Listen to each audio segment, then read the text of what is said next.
What is up, ladies and gentlemen? We are playing Sekiro. That's right. That is correct. We are doing that. But you probably knew that. How we doing here? Alright. So if you're joining in now, you're probably coming in a little bit late. But that's not your fault. As a matter of fact, it's probably my fault, as I definitely did not record the start of this game. That'll be our little secret. We are questing in the Hirata estate, as you can see as it burns in the ground. But before that, we have a 3-storied pagoda to access, which is guarded by one of the most dangerous enemies that you might encounter in the early game that is not a boss. And I genuinely am probably going to die a few times. But that's that, as they say. Surely not extraordinary foe. No? You don't think so?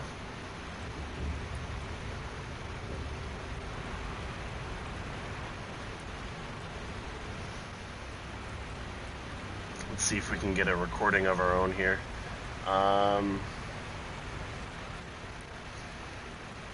We'll put it right here. I am a fan of these, by the way. I love that they added this, even though it's like a single-player game. The fact that other players can leave remnants. Very, very cool.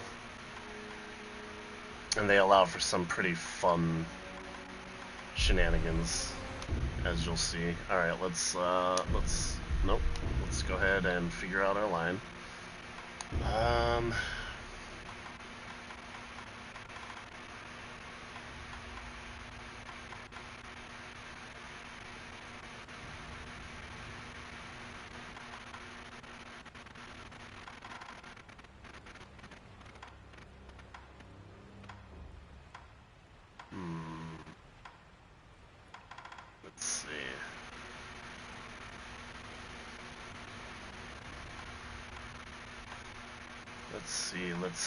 Let's see. What do we want? Surely not. Yeah. Should try sugar.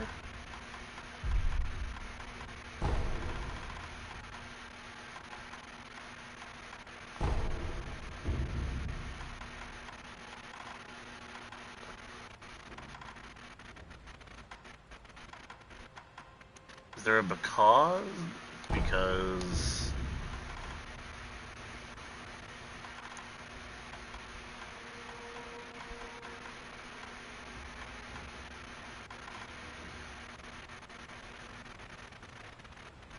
should try sugar, because sugar is precious.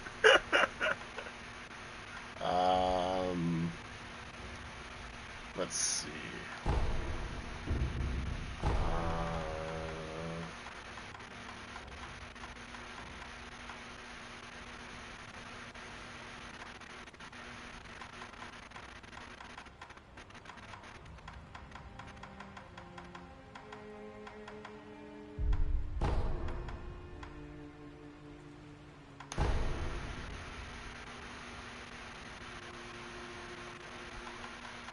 Probably make this a little better.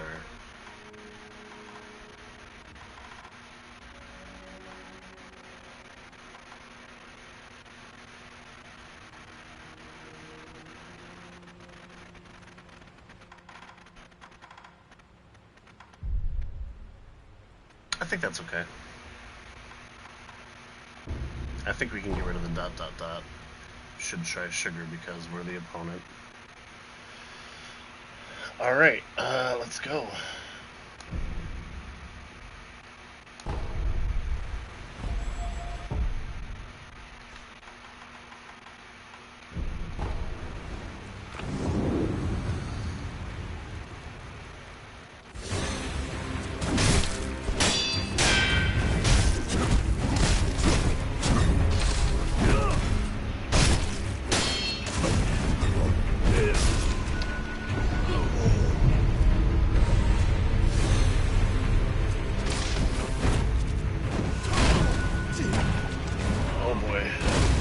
not going well.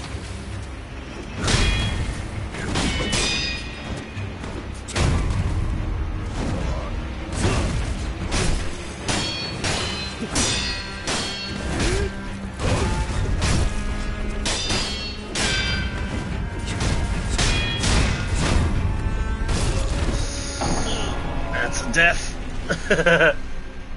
Yeah, this is our first real death, I believe. I probably just lost a lot of sen.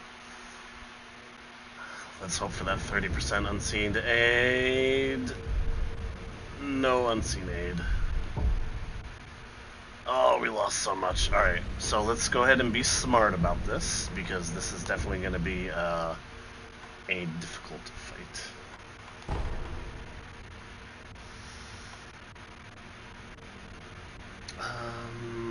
I think the quickest way will be here.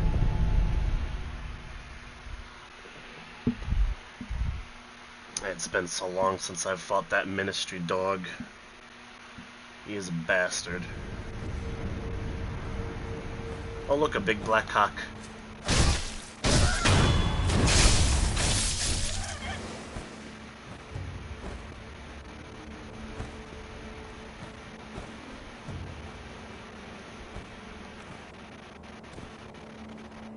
This game really does allow you to feel like a true master of the shinobi arts. And that's what I appreciate about it.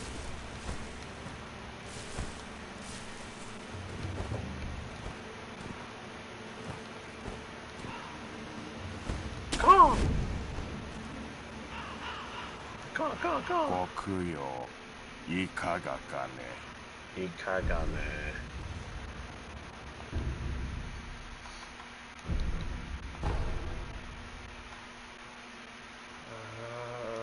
Yeah, we'll just spy him out.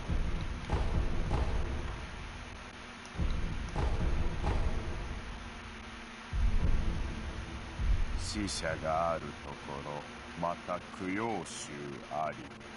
Karasu domo to onaji koto jate. Doko e ikou to gokuyō o kakasanu you ni no. Roger. You know, in all of the amount of times I've played this game, I've never actually used the firecrackers to scare the crows. I wonder what happens if you do that.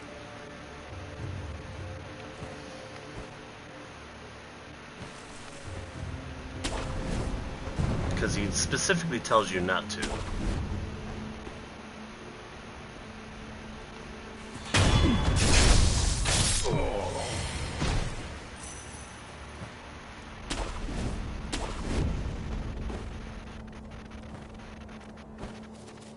It would be interesting if there was some kind of interaction there.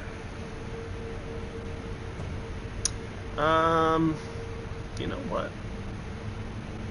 Let's, yeah, you know what? Let's take on this bastard before we go on and, take on the ministry dog.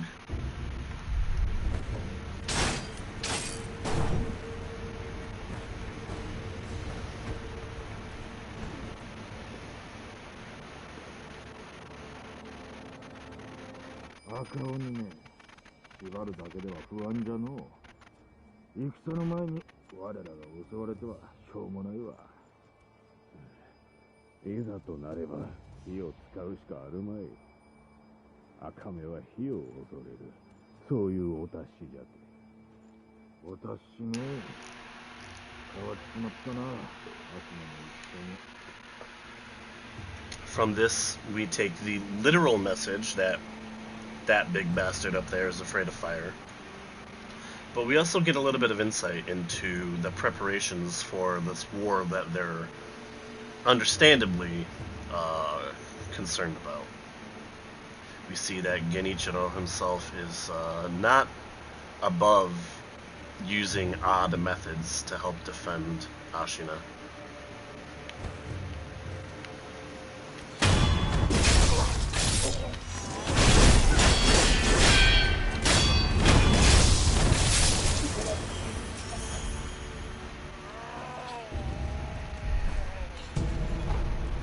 we have an opportunity. This I always do this one.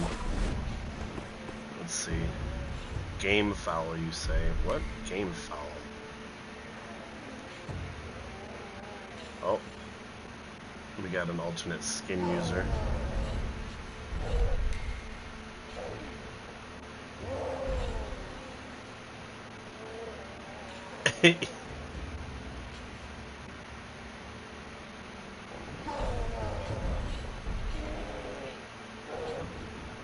I forget how... I mean, I guess it's that, right? We have to use... Let's try the sugar. And we're going to try and get a stealth blow. But I have something I want to do. I didn't get it.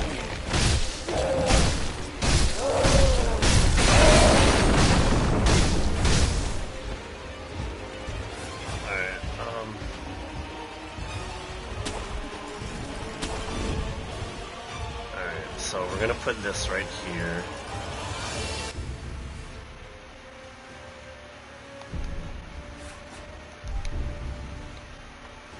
This is one of my favorite things to do because it looks spectacular.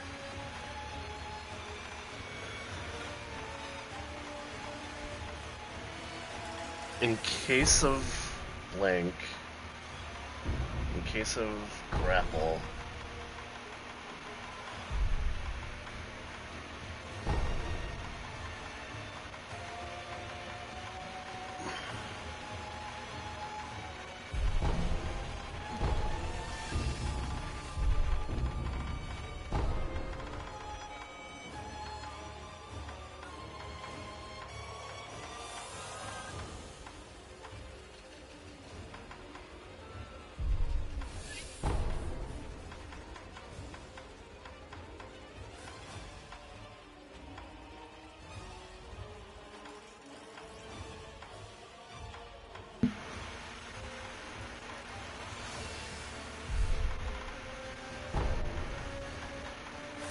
We have to find it. We have to find the right one.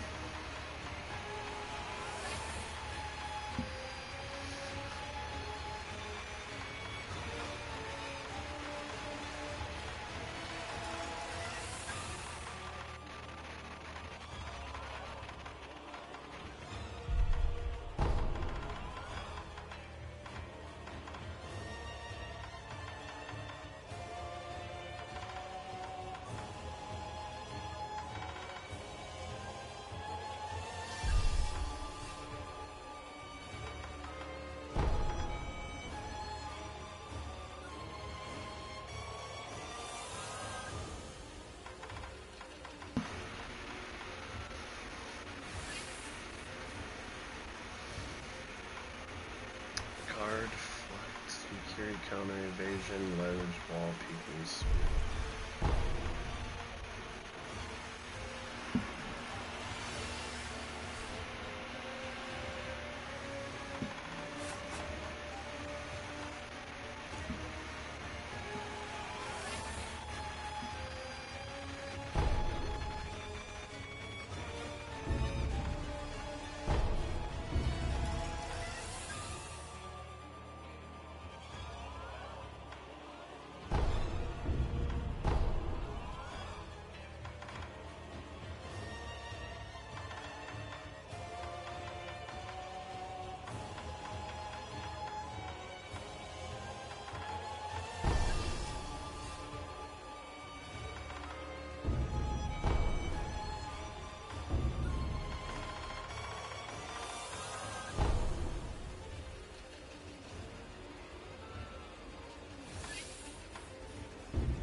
So that's what we're going to use, but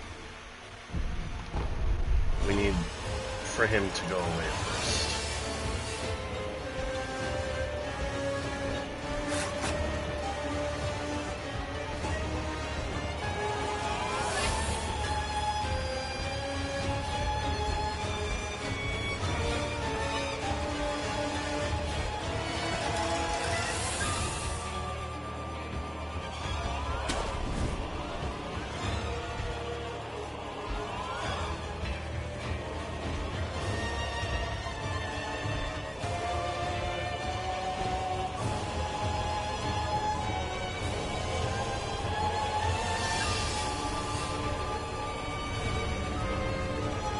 because this is a little bit of a timing play.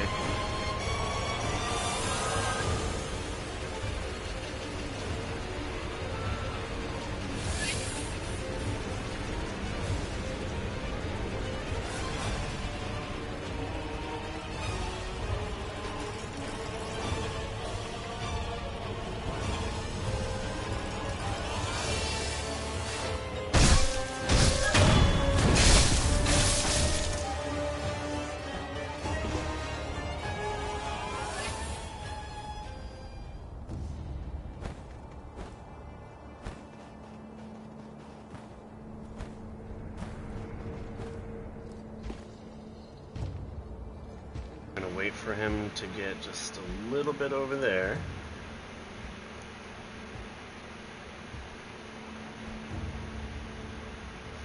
Wait, hold on. Does he throw you in the direction? Shit, I need to... Okay, before we do this, we need to do a little bit of research. I'm gonna get grappled. I'm gonna try to get grappled.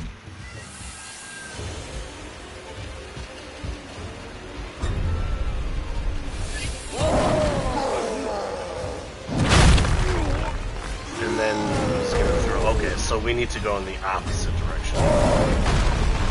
No problem. We can do that.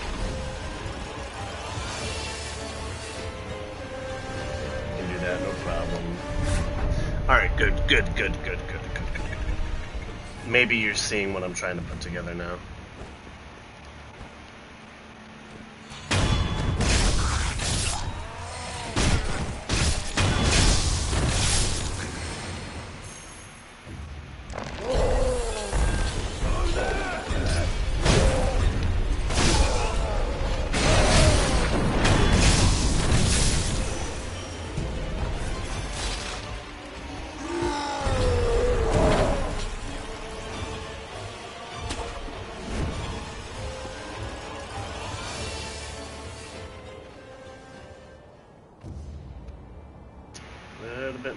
I think this is about good right here. Alright, good. Okay.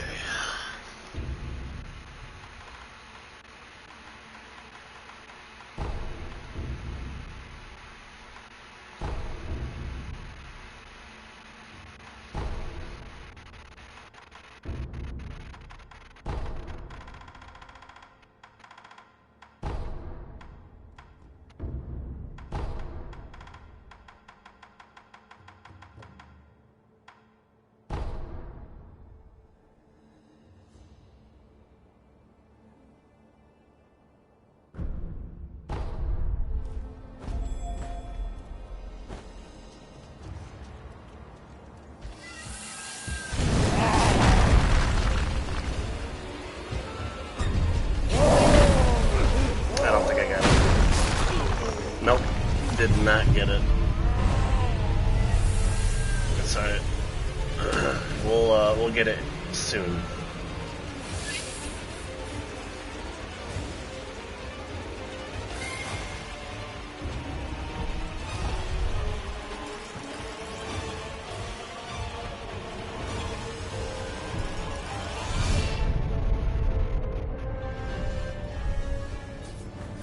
Soon. Blizzard trademark, copyright, patent pending, TM.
did it.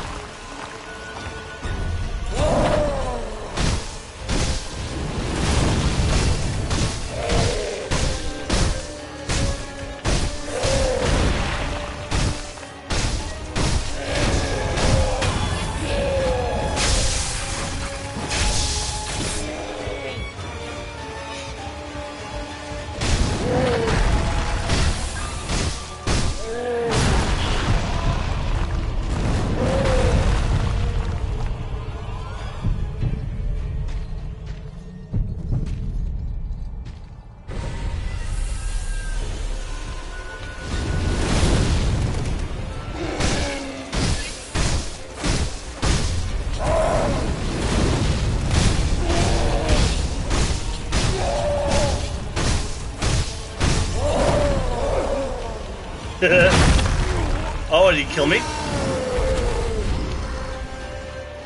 No, it's close though.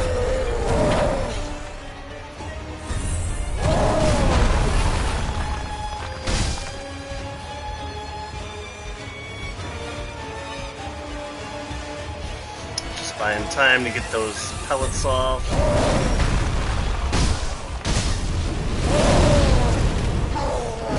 Oh, that killed me. Oh boy. Sorry. I never claimed to be the best man at this game, just one of the greats. He said as he died. But take a look at this awesome, awesome remnant. Oh, we got Unsedated. Really could have used that the first time we died.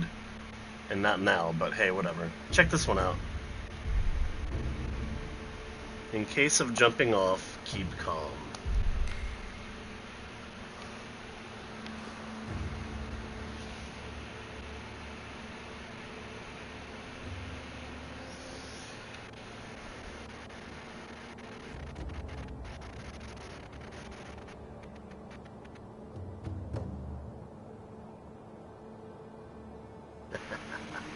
I love this one. This is one of my best remnants.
Oh, he killed me!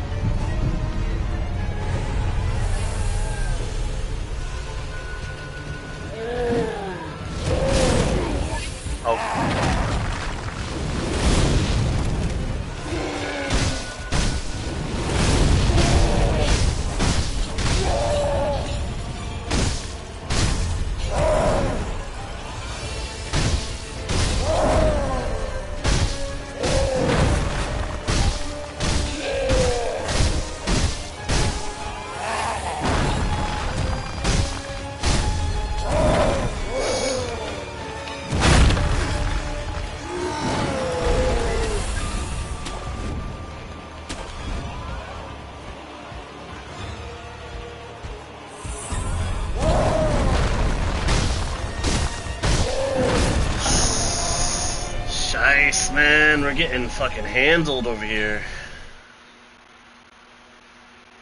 Oh, no wonder I died to that ministry dog. I can't even take on this motherfucker.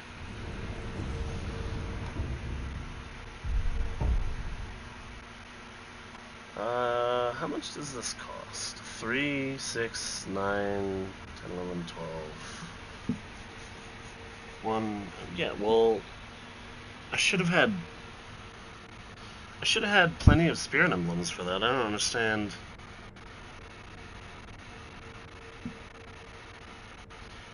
One, two, three, 4, 5, 6, 7, 8, 9, 10, 11, 12, 13, 14. I should have fucking 5 of those available.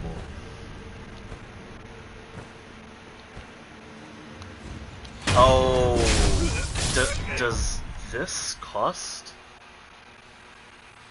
Does the floating passage cost? No, it doesn't. Yeah, I should have fucking had it.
Ja, det är så.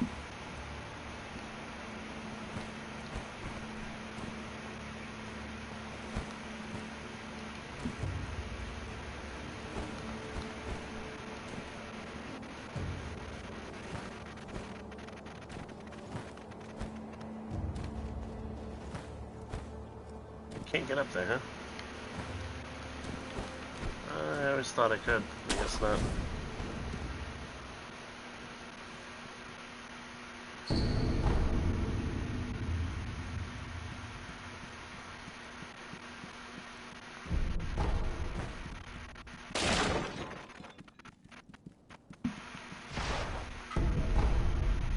Ooh, gourd seed.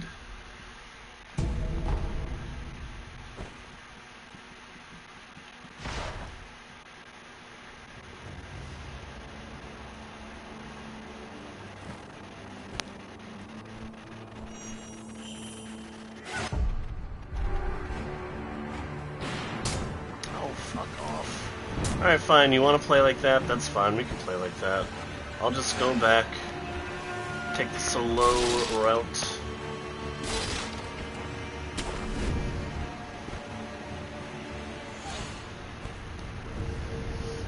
It's about time we visit that sculptor anyway.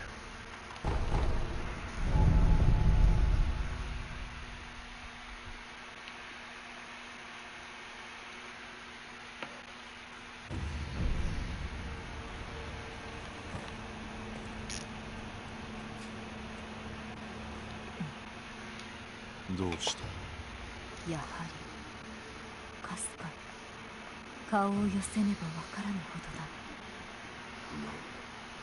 だ。流飲のよどみ、その兆しが出ておるのやもしれません。よどみとは我が師道元より聞いたことがあります。流飲の力は死を重ねることでよどんでいく。よどみはたまれば必ず溢れるでしょう。溢れればどうなる？病が振りまかれるとか杞憂ならばよいのですが、もし返事あれば。お主のもとへ行こう。狼殿、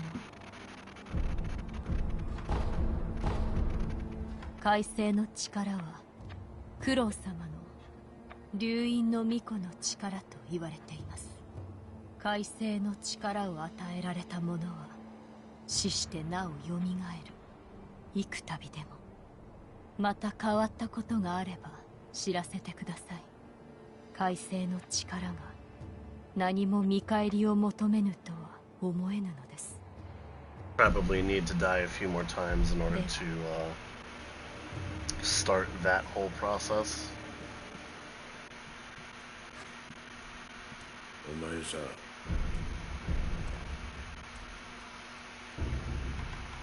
Oh, my mistake, my mistake. また久しくらいなら。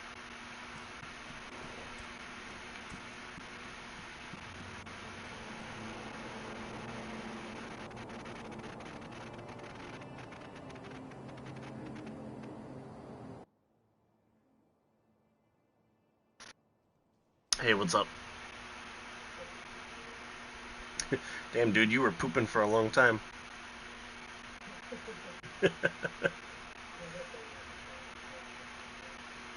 Gotcha. Oh, just so you know, I'm broadcasting. It will share the voice in a party, but only if it's allowed on your end as well, I believe.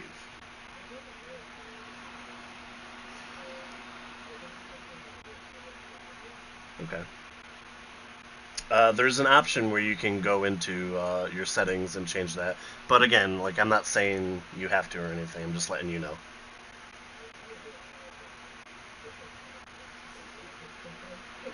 Yeah, I know. Like, that's one of my favorite parts about just making videos and content and streaming in general. Like, sometimes you just get some shenanigans. Like right now, I don't think anyone's watching, but if they were, I'm just talking to myself, acting like a fool.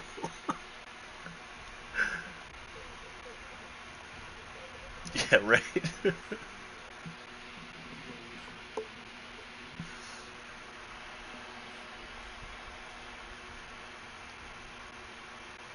I don't really need to go through any of these training bits, I guess. One of my favorite things about this game, and there are many that I love, but one of my favorite things is they added like a remnant system. So it's essentially it's a single player game, but other players can leave behind remnants and record their actions up to a certain point. So with a little bit of know-how and some elbow grease, you can make some really awesome things. Um, I'll show you one right now if you check into the broadcast. I got one that's like one of my favorite ones to do. Where do I?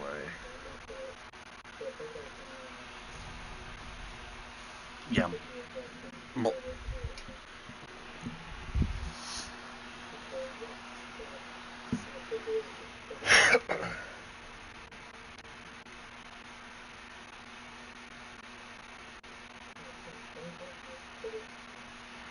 You don't have to watch the whole thing. Just it'll be like a 30-second little remnant that I created. Just let me know when you got it on. You got it? All right. So this is my remnant. This little purple fog. This little whatever. And basically, there's this big asshole enemy that I killed, but he was tied up there. And one of his famous moves is he has this grapple attack where he'll launch you, and like as you can see, he'll this whole thing is just death. Like if you go off that side, you're dead. Um, so this is my remnant, and it says in case of jumping off, keep calm. And here he goes. I love playing this game, but I love finding little things like that. Here we go. I get grappled right there. And then he's gonna yeet me off the side. But you can grapple right back on.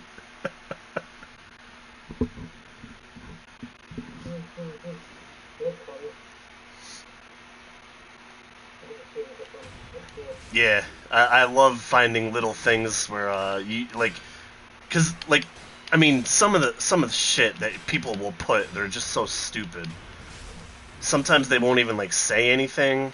They'll just be like look like this one right here. Like this is nothing.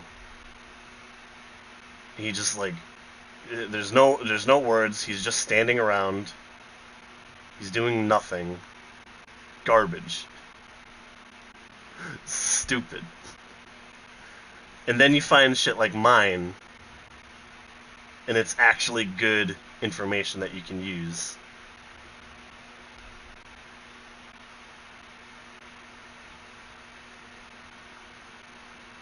This guy is like ultra buffing. Anyways, yeah, so.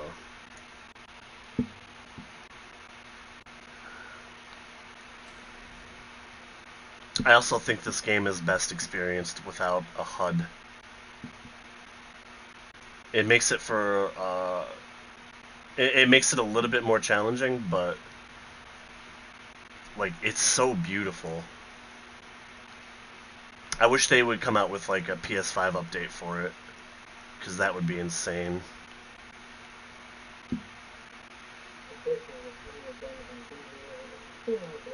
Nice, nice.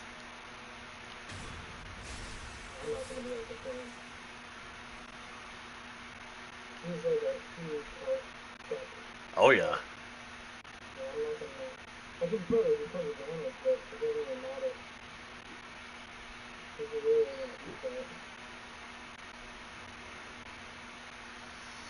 Oh, he is the butcher.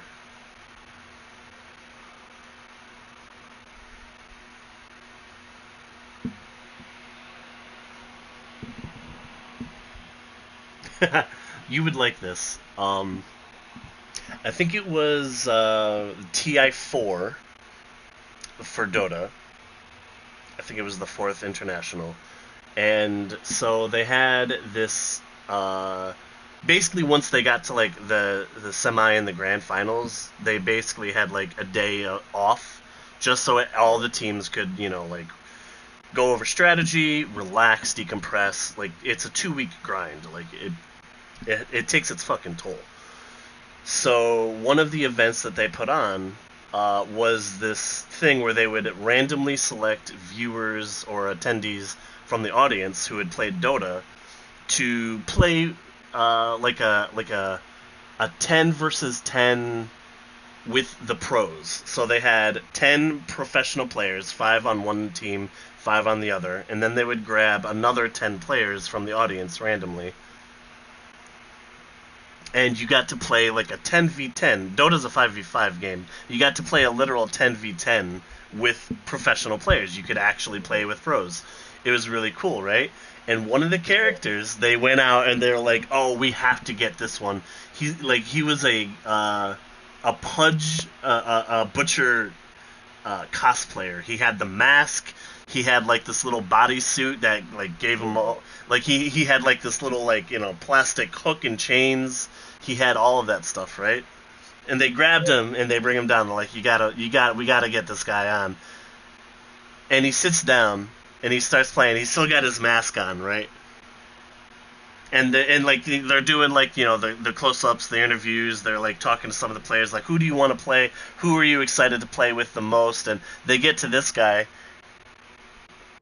and the guy like I think it was Puppy who was next to him, who's another professional player, and he's like, well, we're gonna do just fine. We got the legendary Dendi on our team, and he's looking at the guy in the pudge mask, and he's like, what?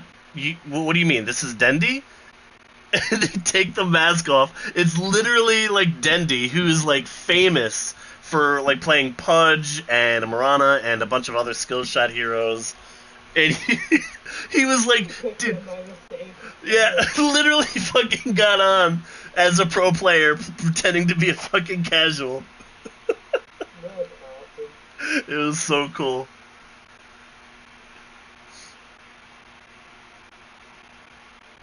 Dendi, by the way, is I think he's Swedish, and he's literally one of the faces of Dota. As a matter of fact, if you've ever seen Twitch chat, you know how they have like the Pog and the Bible Thump, and so literally there's one that's like Dendi face, and it's literally Dendi from Dota 2. Like, he's literally one of the faces in Twitch chat.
So what are the percentage chances that the butcher shows up in your dungeon? I know you were saying like it has a higher chance or something the more people in your party. Is it like 20 you said, I think?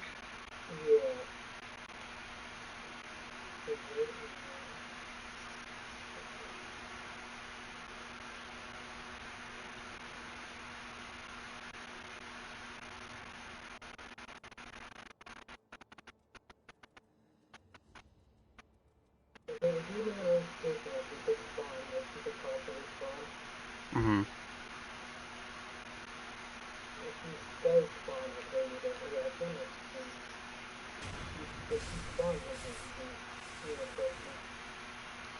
Yeah, I'll definitely check that out.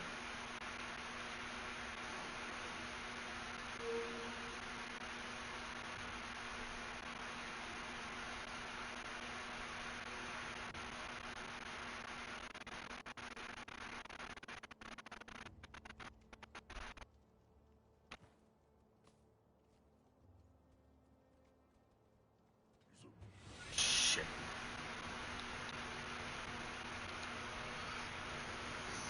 I wanted to delete one of his lives before we started that fight. Damn it. I think I still can, I just need to break the encounter.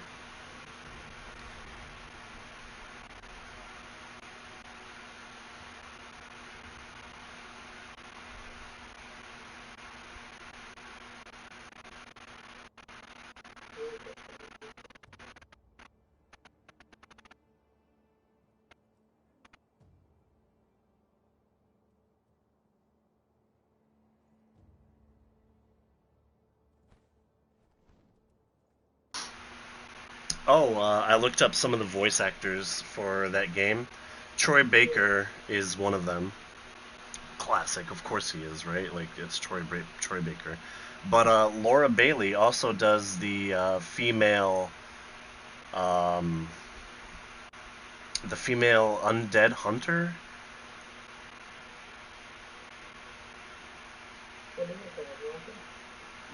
The undead hunter, I think it was. Ah, okay.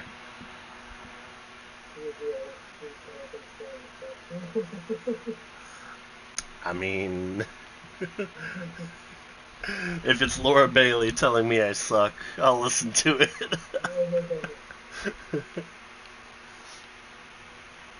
She is one of my favorites from Critical Role. I'm surprised though. I really thought Liam O'Brien would be in there. I really thought Travis Willingham would be in there, and I definitely thought that Taliesin would be in there as well. But I really only saw her, plus a lot of other names I didn't recognize.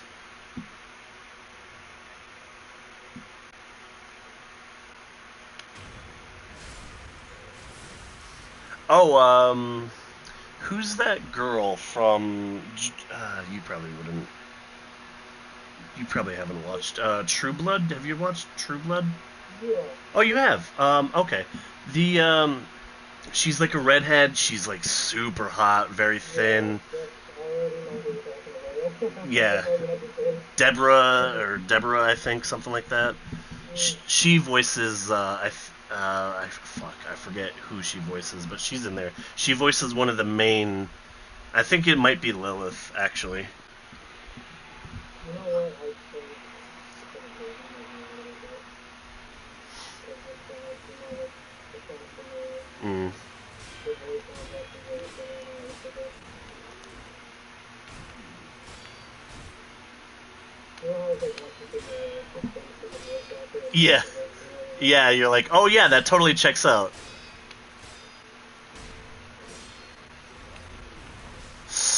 Nice hit, nice hit. I give that one to you. Oh no, you don't. You ain't. The fuck.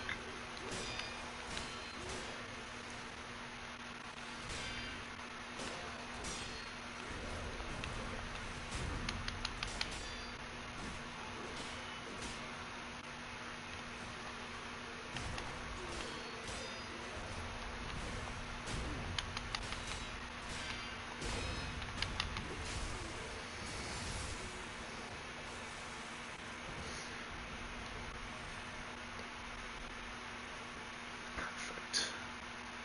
Ooh, this game gets your fucking heart pumping, man.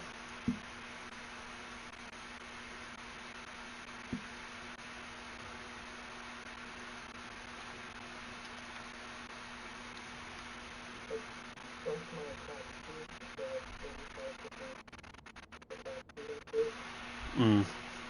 it's like ridiculous. Dude, the more and more I think about it, I really do think that rogue is based off of Troll Warlord. Like the cone throw with the axes, the spiral around you, and now you're getting like attack speed. That's another passive of Troll Warlord. The longer he attacks the same target, the faster his. That's one of the things is his attack speed goes up and up and up, right? Yep, it keeps building. Like it's crazy. Biggest So momentum. that's fucking Troll Warlord. And he switches he switches from melee to range. Like at he can do it at will. His ultimate's actually super fun. It's a very fun. He literally becomes undying. He can't die while his ultimate is active, but you also lose control of the Troll Warlord, and he'll prioritize heroes, but he'll go into a rage and just attack the closest enemy. So like literally what you'll do is like you'll just start the fight, you'll throw off your axes, you'll get your spins, you'll do all your stuff, and when you're about to die, you hit your ultimate. He goes into a fucking frenzy. He only attacks. You lose control of your character, can't move him, can't change targets. He'll just run at the closest enemy and for like it's like 7 to 10 seconds or something like that, and he becomes unkillable. Yeah, that's almost similar to what's going on over here. It's like It's actually pretty much identical. that's hilarious, dude. Yeah, so that's got to be confirmed. The rogue. Remember, I was like trying to say there's so many, like there's so many potential. Uh, what am I trying to say? Like for the DPS role, it could be anyone in Dota 2, right? Like I was like trying to Yeah. like there's clearly like if it's the lone druid or whatever, I was able to immediately figure it out. There's just so many different DPS types. But the second I saw you play, and I'm like, oh, dude, that's fucking Troll Warlord right there.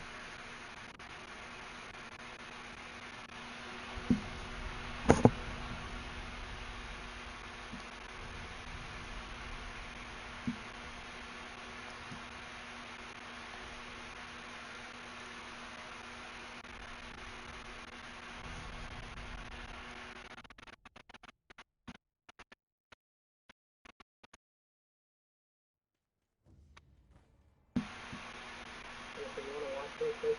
I'm trying to get my attack speed is. Sure, let's see. It's like phenomenal, actually.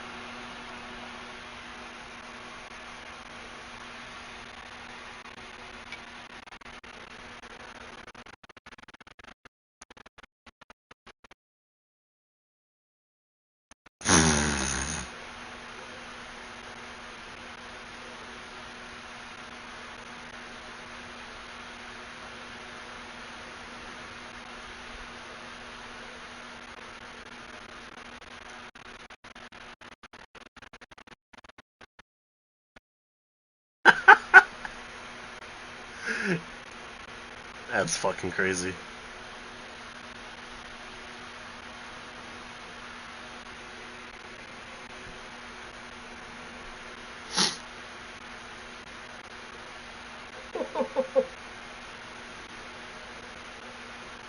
Dude, his HP bar is melting.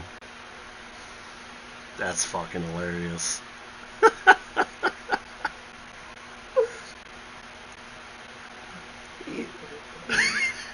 Like, you literally just, like, injected yourself with steroids and just went on a fucking rampage.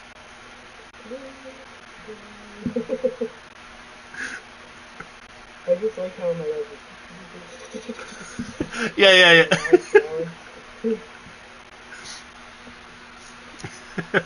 I wonder if the Butchers are going to spawn because there's still more than just dungeon over here. I hope he does. I'd love to see it.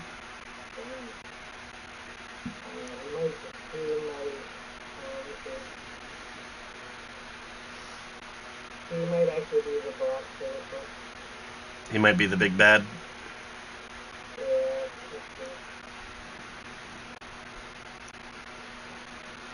In Dota, the cone axe throw is not used for DPS. I mean, it does do damage, but it's used to slow the enemy. So it provides like a bit of crowd control, and as well as provides a bit of DPS. The swirling axes, the ones that radiate around you or spiral around you, those give your targets a chance to miss their attacks, as well as do it does more. It's more damage than the cone throw, yeah. but it's mostly used because once you're in melee range, you hit those, and then like if you're in a one-on-one, like a melee fight, they're gonna miss more of their attacks, giving him the advantage in a fight.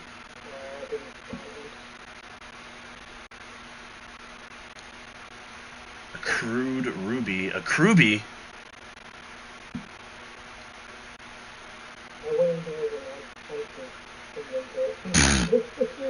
Gotcha. Yeah, I love it. Million miles an hour in the combat fight. Taking a lovely stroll, getting loot and booting.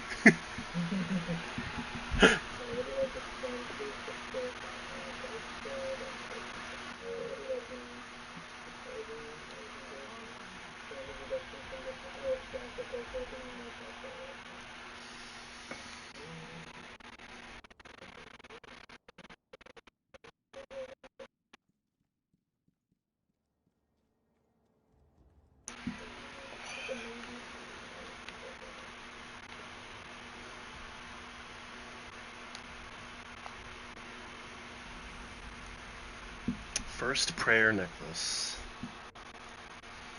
The ferocity of Ashina's army is renowned through the nation. Its generals are especially talented, every one of them accomplished in the Ashina sword style.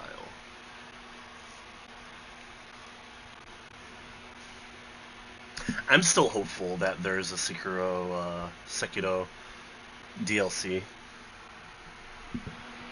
They've done an incredible job with updating the game and like providing content after. Like they made a gauntlet, like a boss rush, and they it's still a single player game, but like by accomplishing these gauntlets, you actually get to unlock certain skins that allow you to change your appearance and look like. I mean, there's different ones. They're all super fucking cool. They also, like I said, the remnant system, they provided that. All of that was just like not with the base version of the game, but that's why I appreciate From Software and Miyazaki and all of the games that they do. They do this, like they provide like literally content. It's the same thing CDPR did for The Witcher 3, like first off, the actual expansions, Blood and Wine and Heart of Stone, they were like $10, and they easily added another 20 hours worth of content, each of them minimum. Like, you could easily spend far more time.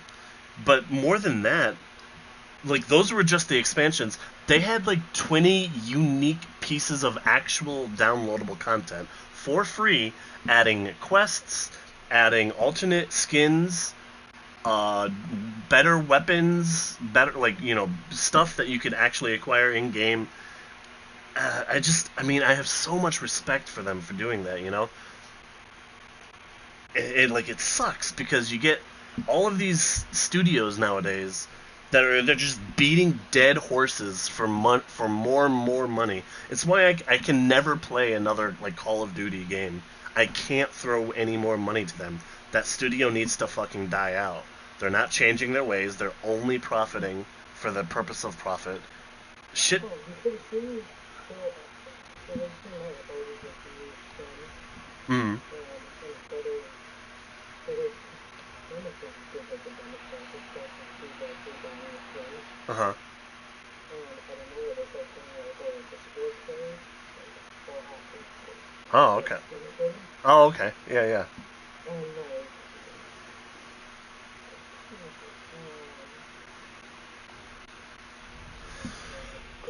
the basketball players, I can't remember what their name is. Shaq, Jordan, Kobe.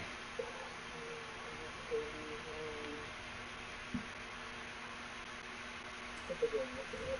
Uh, But they put him in just his, like just him, yeah. that he built, brought them for some like, I think it was like $2.1 million of income Wow. from skins. And I'm like, how? How? How is that many people there? Like, their player base is something even crazy. Then people just start coming out and really like it. Yep. That's just the dumbest thing.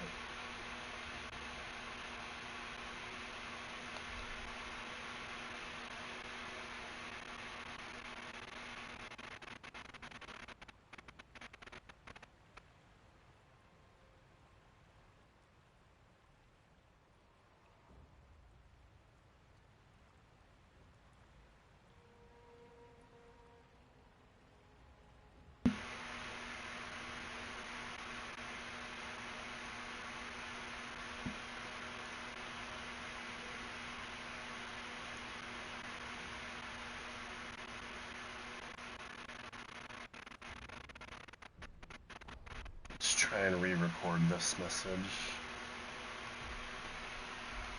Alright. We're in a better spot now, so we can do it. I wonder if people are still actively playing this game.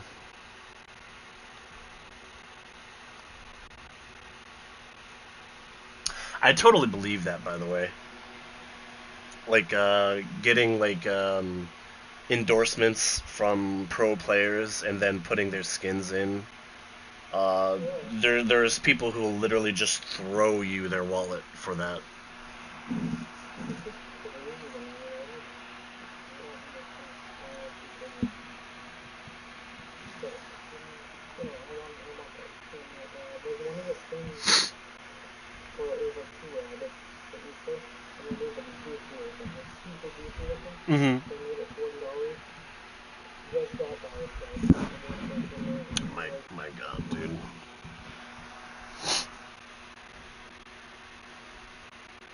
and they're spot on, you know what I mean? Like, they know what the heck, they need to put this nice skin for free. Yeah, I mean, yeah. That's their content. It's not even releasing in games, it's releasing a skin. Isn't it crazy?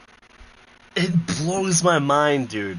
Like, this is like I don't know. Like, I get shit on for this opinion a lot, but like the idea that we're witnessing the death of games is like it's literally happening right in front of our eyes. Like, people don't make good content anymore. People don't understand what good content is. They're just like skins. Oh, make me a battle royale game with no balance and let me like play as a stormtrooper or a fucking basketball player or like my favorite artist or some anime character. Like, it's so ridiculous. But like, we jumped on Fortnite. mm-hmm. I was playing Fortnite. I jumped on it. Oh sure. What is going on in this game right now? Like, there's so much stuff that's going in here. You got like anime stars, anime weapons, Star Wars weapons, Halo rocket launcher. Oh my god. I just, like, I don't get it. It's too much. It's too much content. Mm-hmm.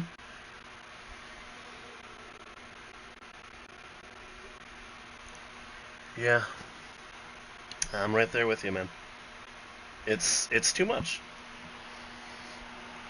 But I mean, like from a logical standpoint, it completely makes sense. Why would you waste more manpower, waste more time in development on balancing? Like, why would you waste any of your resources on that when you can just create digital content, aesthetics?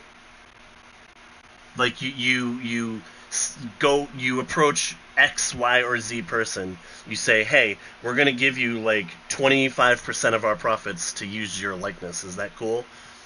And they're like, yeah, I'll get free income. That's not a big deal. And then they generate $2 million, literally just because you get to look like Logic while playing Fortnite. It blows my mind, dude.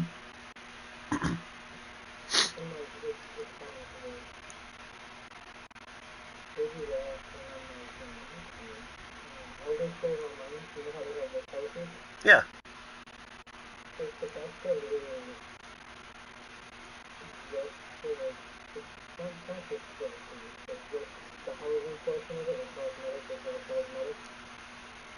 They brought in 20 times what they thought the game would have brought in just from that. And they didn't release just the numbers, you know what I mean? But you can only imagine what that number must be. Yeah.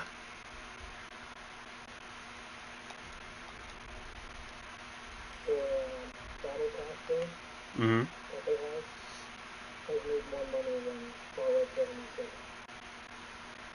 And Fallout 76 making $300 million in profit. Oh my god. You want to know the crazy thing? Battle passes started from Dota. They said that. Fortnite said that. Fortnite said that that's where they copied it from. I know that's true because when I played Fortnite back when I was playing it, I was like, this is. It wasn't just that it was a battle pass and like they were like doing a battle pass. It was a 1-to-1 rip of Dota's battle pass. They literally copied not just the idea of it, but like the algorithm of it. And I noticed it because like Rocket League had a battle pass, but they didn't know how to balance it right. They didn't know how to set it the way that it should be to drive them the most benefit. It's like the amount of times I've told Jose that, like, like Fortnite's battle pass directly ripped. It's crazy how similar it was, and it was a 1-to-1 rip.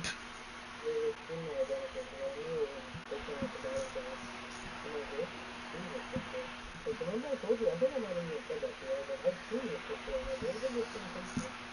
Because it looks so identical, and when it first came out, I was like, this is Mm-hmm. really odd, and I wish this exactly, and then everyone, and remember I said that, everyone's going to start copying this now, Yep. because of how much money people are going to make, the companies are going to make. Exactly.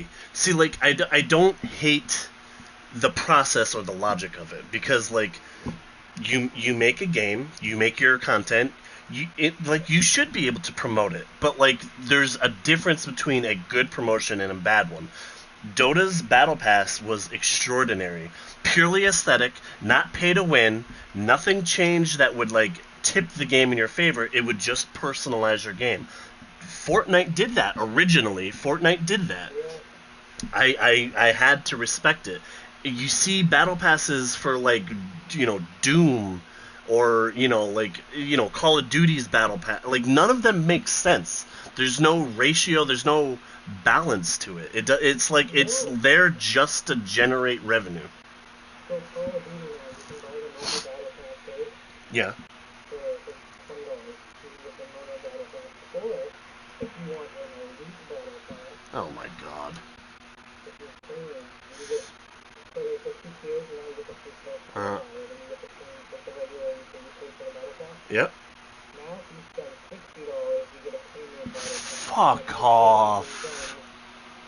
Oh my god. And those items that you can order, the only way you get the one-shot sniper is by Yeah. getting that battle pass. I already knew what you were gonna say before you said it. Yeah. Of course it is. The one that has all the trace around, it has all the different scopes that are like OP. The thing they didn't account for them, which is hilarious, that people caught on to, so in DMZ, you can extract weapons, right? Right. When you extract a weapon in DMZ, you unlock the blueprint. Ooh. So what people were doing, and they still haven't found a way to fix it, is people will buy it and drop it to their friends. And then their friends will extract it the weapon. Good. So now they have the blueprint. Good. Fuck them. They deserve it. Yeah.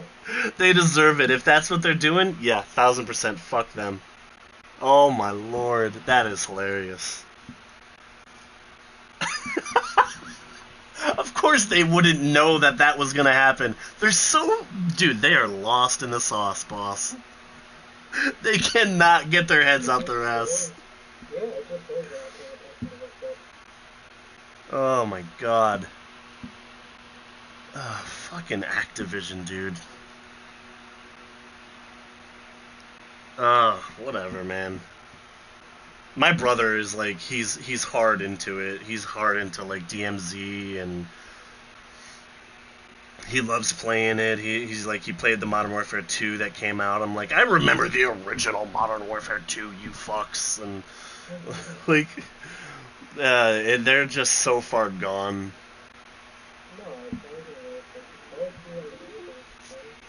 But I don't know, I'm not gonna put the amount of money that you get taking into that is ridiculous. Mm-hmm. Keep after that one thing, man, in the game, so, I gotta move the alt again after that. I gotta pick something up while I was getting in this combat. I had to pull my alt thing.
Shit. So when you're doing a main storyline, you go into the person now, and first you go get the creative, story side, Mm-hmm. stuff to do and story and everything. And if you go in and you start story stuff, the guy with you is like, I'm supposed to save this person, not this story. And then you find little different things like that. You're like, hey, you know what? Do whatever you want, I guess. That's funny. Oh, fuck. I died too many times. Yeah, now the dragon rot is spreading. Dude, this ministry dog is the bane of my existence. Not an actual dog. He's a shinobi hunter, but he's a fuckhead.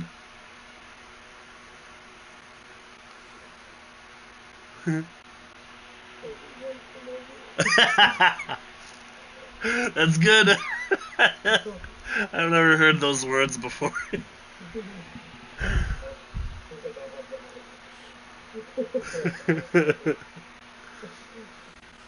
I can wall jump, you little shit.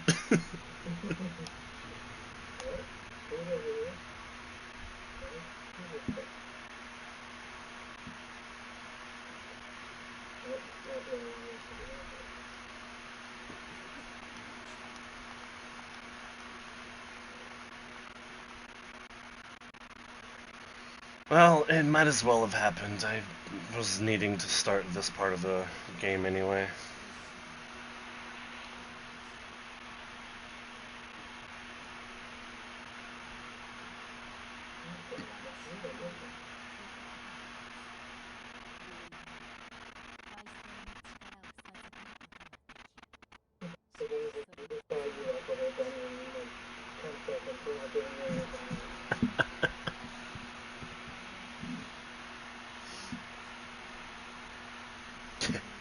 Yeah. Don't punish me for knowing how to play your damn game, you bastards. This guy's too good.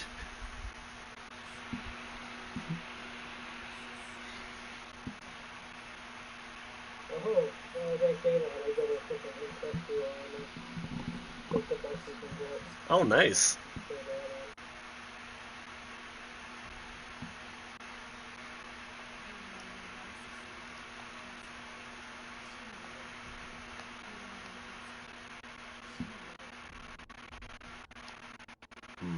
I think if I rest, she'll progress.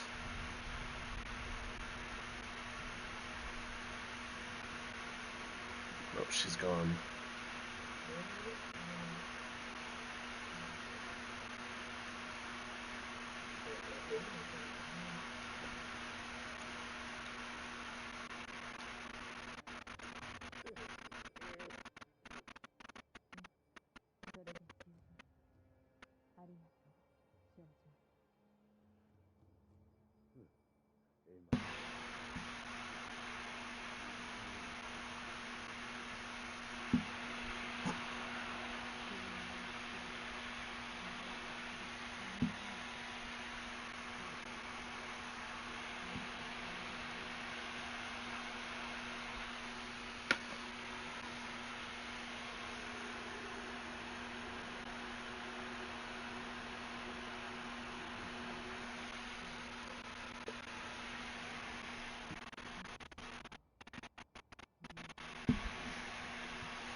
Have you ever heard of Valkyria Chronicles? no. It's a wartime strategy game. It's turn-based combat, sort of. It goes in essentially, rounds. You have a certain amount of command points that you can issue orders to your troops. Um, for some reason, I feel like you would really. It is an older game, and it plays out like a sort of old anime. But when it comes to the actual combat of it, I really think you would get a kick out of that kind of game.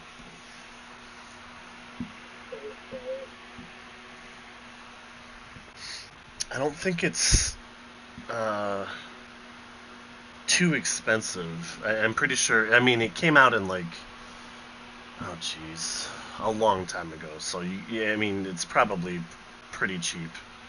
But if you'd like to get a look or see what it's about, I did start a while ago on my YouTube channel a playthrough on it. I don't know what made me think of it, except that I don't know. I was like, dude, I bet you Suave would love that game. It is like it's a slower paced game, so like it doesn't fulfill that like adrenaline, but like it's still like awesome at strategy.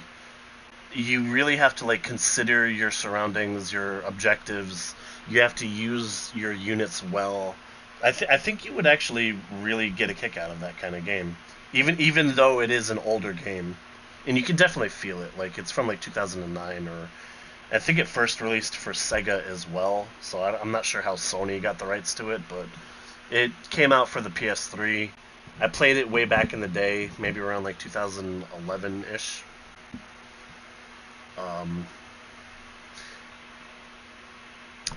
it's terribly anime. Like there's literally a blue-haired chick that shoots giant laser beams and is basically invincible,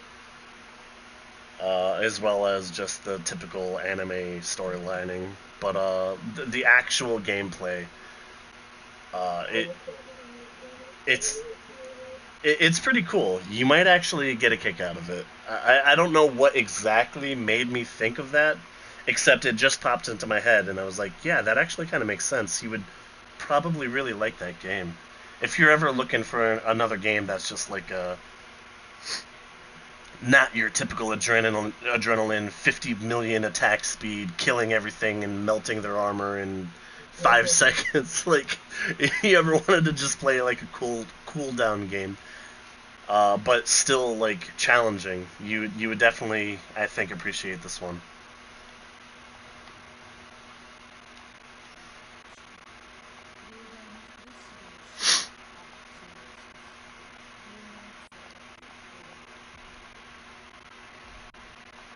All right, I need to go see Oba Oba-sama.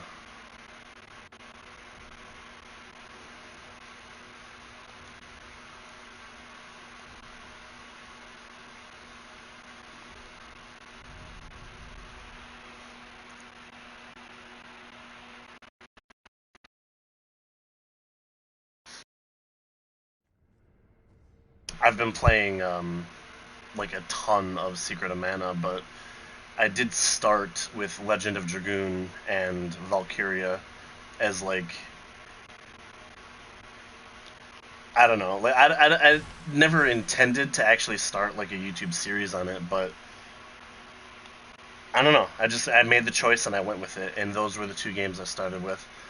I since I'm almost at the end of Valkyria Chronicles, but I've been playing too much of everything else, and like I need to go back and like finish that out because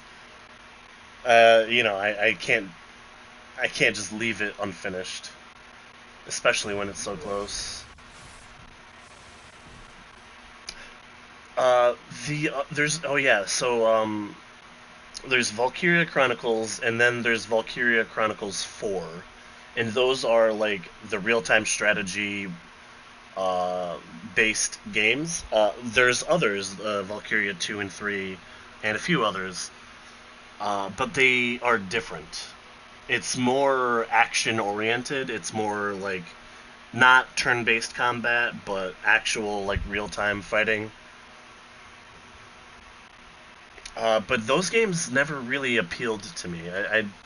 If I'm gonna do that, I would rather play something that fills that role better. You know what I mean? Yeah, Like, I get that. I understand. I love the game because I love the first and the fourth because they're like actual real time strategy, and that's like where it excels. That's its like main driving influence, for me at least.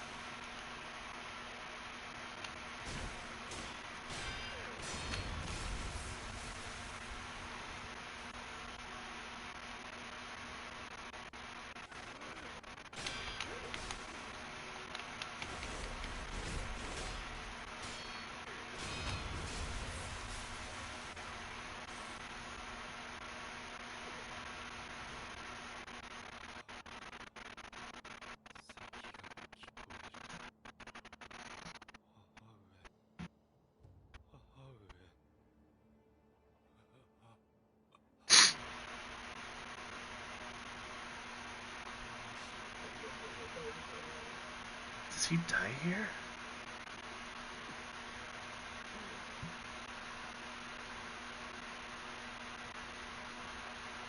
No, he doesn't die here. Okay, good. Ooh, let me check it out. I want to watch.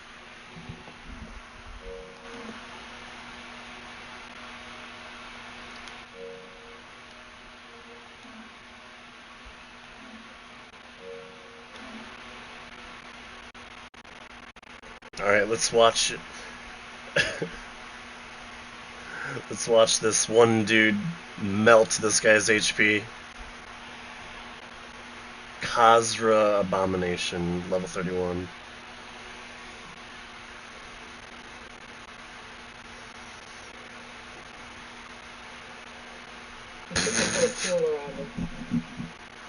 I see it. I looked at your quest, which is a plea for aid, except my minor dyslexia kicked in, and and instead I read an aid for P.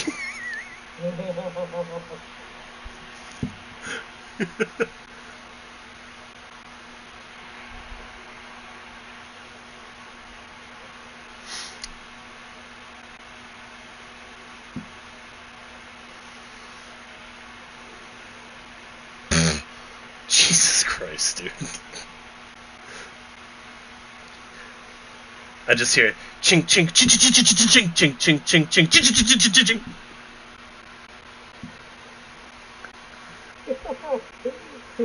I went invisible. Just flex on him a little bit. Yeah, I got it. Chink chink chink chink chink chink chink chink chink chink chink.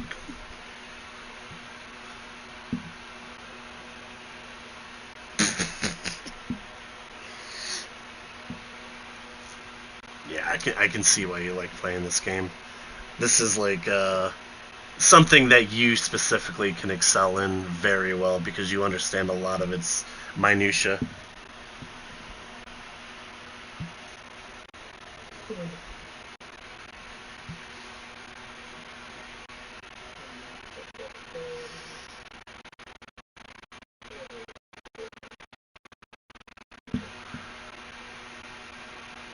Damn, this whole time, and you're like, I think where I last left off, you were level 29. You're just about at level 32. It takes that long? Damn. So, like, is it dungeoning or questing that really gets you the levels, or is it like you just have to accept a bunch of random stuff and just grind through it, or... Okay. Mm-hmm.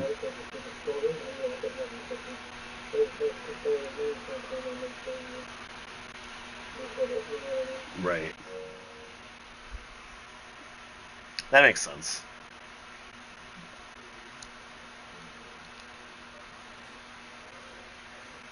Right now, I'm just trying to get over the access to my characters, which I just spent there. So once I get my access, I can just build the character and all that. Gotcha.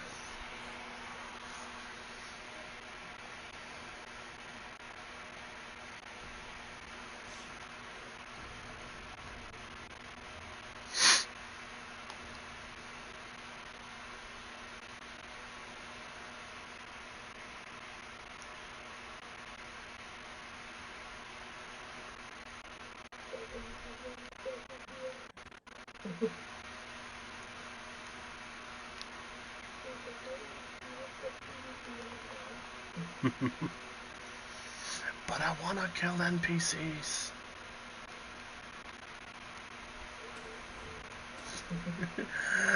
More blood for the meat wagons!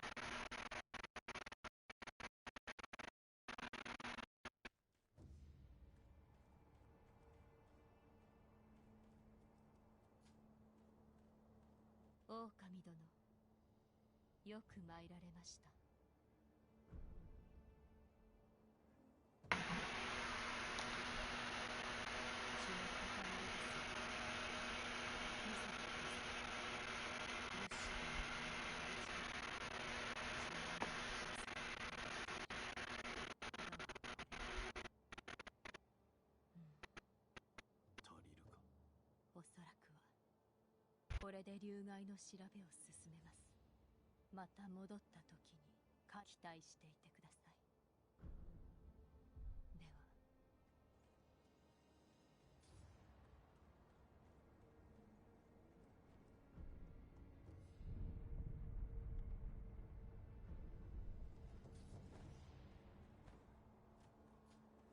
待っていました。分かったのか。はい。解を得ました。竜害の源。それは血のよどみです。何だ。たとえ海水の力が尽きていたとしても、いずれ闇の力、あわれの力、どこかから奪っているのでしょう。竜害になったものからか。おそらくは竜害になった者は人が人として生きるための当たり前の力を奪われています。故に血の奪っている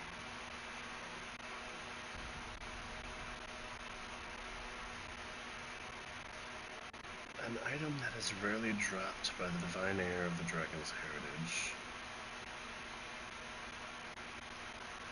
Restore the power of life to those who have been drained of it by offering at a sculptor's idol with a recovery charm.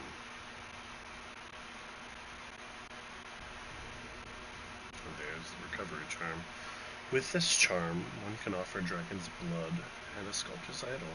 The charm contains dragon rot's victim's blood, which Emma managed to purify and solidify into a bloodstone. A bloodstone. I swear there's a unifying theme in all of the Dark Souls, Bloodborne, and Sekiro, and probably even Elden Ring. I swear there's like this timeline that exists. And it's never like directly talked about or confirmed, but there's certain dialogue and text that refers to something from another game, and it's meant to be like, oh, this happened because it's from this timeline, and this is what happened as a result. So like, them talking about Bloodstones right now is a very direct reference to Bloodborne. In Bloodborne, they talk a lot about like, fuck, what is it they talk about? They're, Did you ever play Remnant from the Ashes? yeah, I did actually. Yeah, coming out with Remnant 2. Oh, no shit. They said their inspiration for their type of game was the relive. Have you been using this to make a Dark Souls? That's worth it. Yeah, I mean that totally checks out. They the combat, the mechanics very similar. I loved that they made a game that was. I mean, I hate the term Souls-like because it's so widely used now. Like, oh, this is like, you know, like. I'm trying to think of an example. There's so many. It's like like Samurai Souls or Ash Souls or like old they use Souls as like a genre, and I get what they mean. It's just overused for everything. But in the case of Remnant, I actually really do like it because they did a very good job at like they did a really good job like honoring that old style while still remaining true. I think Neo also does that. Samurai Souls was Neo. They're like, oh, you're playing Neo? Oh, you're playing Samurai Souls? But like it did a good job of making its own game but styling it like a Souls game.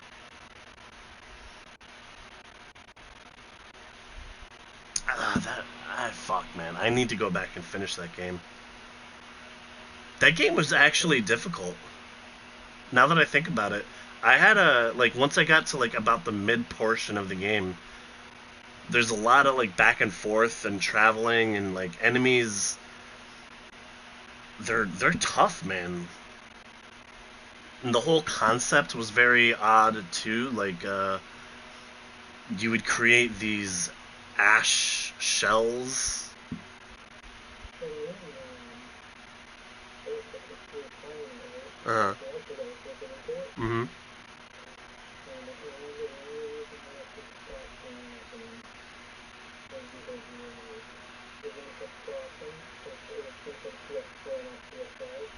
So the Oh. PS5 would keep trying to enhance the graphics. And it would just crash the game. Oh shit. I didn't know that. And they couldn't figure it out. They can't figure it out. I don't think they still figured it out. You know what I mean? Oh, that's shitty. But like I think the other one's coming out later too. Uh huh. PS5 and it's coming out soon. Mm. And I tried to on Steam once I got paid. I think it's $14 for it. Really?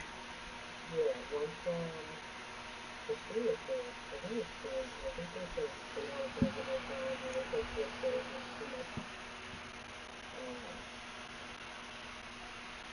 When it comes out, we're gonna wait for it to go on sale.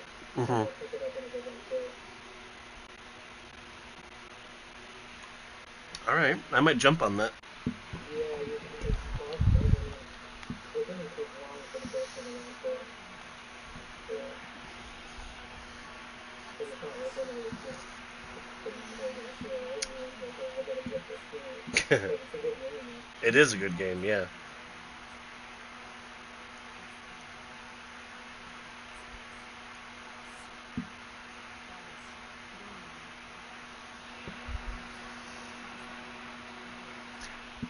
Of course, I've always enjoyed the sword art of gameplay. No matter what game it is, I'm usually a sword wielder.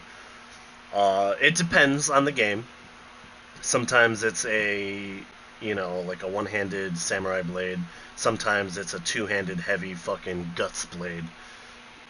In that game, I loved the two-handed heavy sword. The mace did not appeal to me. I'm trying to remember some of the other weapons that were available. I pretty much only stuck to the two-handed blade.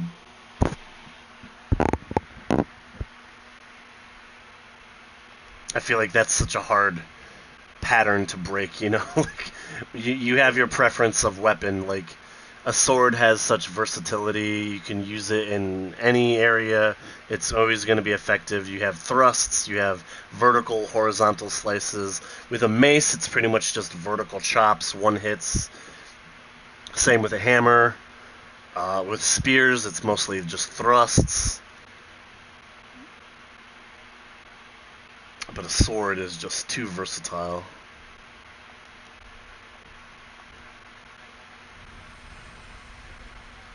This one doesn't sound really good. I used to own them. I can look down on it, but some commercial melted to the constant. One of the beers with you have to bring in a big soda. Yeah, I was looking at. Big soda. What the fuck?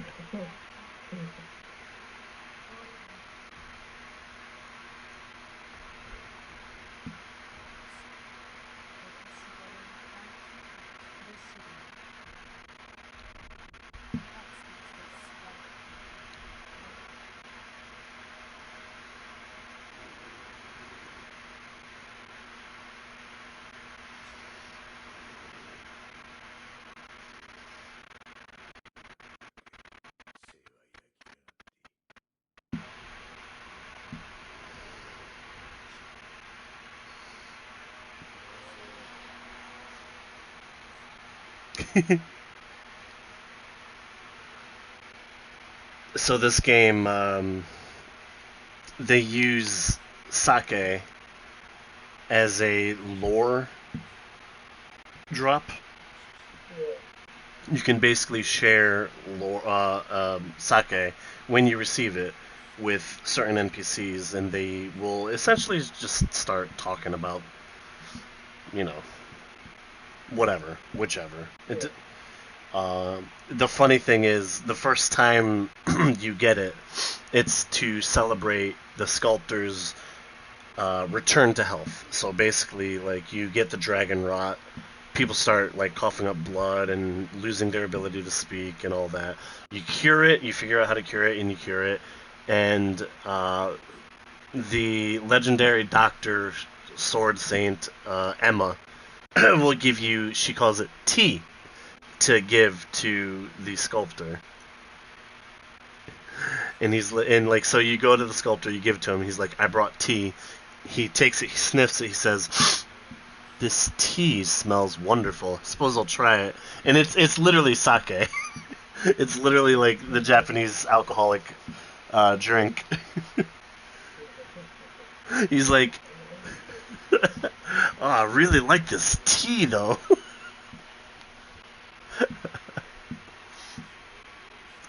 What's fun is that you can choose who to share it with, and depending on who you talk to and which sake you give,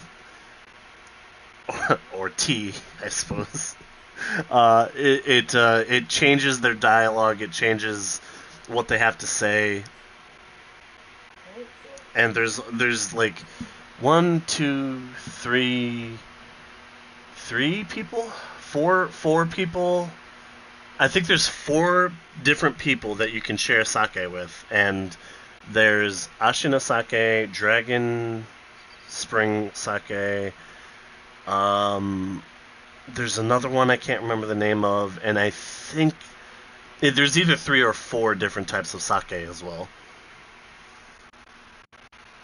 And like the last bit of it is when you give them the certain ones, there are actually, so like if you give one of them 2 of, like, say, the Ashina sake, they'll have 2 levels of dialogue for that sake.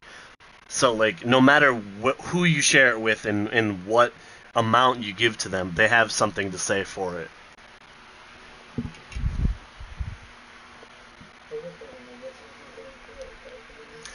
It's the best, man. Like, I swear, there's nothing better. When a studio is developed with TLC, like, you know it right away. You know when they really love their game, they love their audience, and they respect all of the above. Like, From Software will always be near and dear to my heart. They can never do any wrong. CDPR, I feel, was the same way, except with Cyberpunk, that kind of shook me, man. I really didn't see, like, I get why it happened. So, like, CD Projekt Red and Cyberpunk felt the pressure to release Cyberpunk before it was ready. And this was something I would never consider that CDPR would ever have done, except that they felt the pressure to release it before the PS4 died, before the PS5 was released. Because if you remember, it happened almost one full season, like 3 months before the PS5 came out. And it was like a strictly like financial decision made from the higher ups, and I feel like, honestly, I never would have figured, I never would have thought that that would have happened, because I thought they had more integrity than that. I thought they had their wherewithal to withstand that sort of pressure, and it turns out they didn't. So, like, they did lose a lot of credibility with me, because I never, like, even though that is what everyone was saying, and especially at that time, they're like, stop, pre-ordering games, don't do this, don't give them money before you receive your content, blah, blah, blah, blah, blah. And I'm like, that's fine, and generally speaking, you're correct, but CD Projekt Red kind of is an exception, because you can guarantee you're getting quality content, because they care. Like, the Witcher 3 shows how much they care about their audience, about how much they respect the original IP, the original content from Andrzej Sapkowski, all of that stuff is like it's a project of love. So that whole thing, even you'll remember when I ended up pre-ordering that game, I didn't even play it for almost like 2 or 3 years, because it just wasn't ready. And then when I did play it, it was on the PS4, and my God, like at least 20 hours of the 100 or so that I put into my first save file was just straight up loading screens.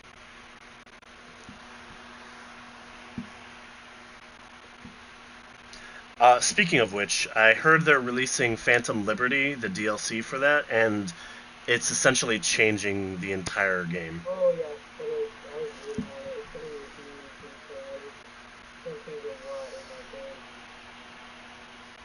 I'm It's actually gonna make the game what they wanted it to be in the original. Yeah. Yeah, that's what I heard as well. They're like making it, and it's going to be more reflexive of what they truly wanted in the first place. What's funny to me is like the very concept of the game is it's almost meta, isn't it? Because like the idea is you take your job, you get your money, and you invest in cyberware. You know, like whether you're a net runner, whether you're a sandivistan, whether you have like whatever your build, whatever your choices, you have that ability, that flexibility. But like it's all dependent upon the hardware, right? And then you have literally the PS4 version, which is garbage, and like it's so slow and terrible. Like you'll be driving, and then you'll finally like load into the area, and all of the cars will suddenly spawn, and you'll just get auto like the audio will all come at you at once, like a big ball of dialogue from like 20 different sources. And like you'll be in the like you'll go to where like a mission will start, and like directly on top of it, and then they'll spawn in all of the enemies after like 10 seconds, and you'll just be in the middle of a giant firefight now because like you walked in thinking there's no one there, and then they're like, "Oh, you're here." Like, so like it's sort of meta, isn't it? Like you play it on the PS5, it's a million times better. You play it on the PC, it's even fucking better. Like that's that literally is what like Cyberpunk is. It's like better hardware gets you better shit. So I don't know. I always kind of liked that dynamic, that little I don't know what you call it. It's just meta, you know? Yeah.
Oh, I got 2 praises on one of my remnants.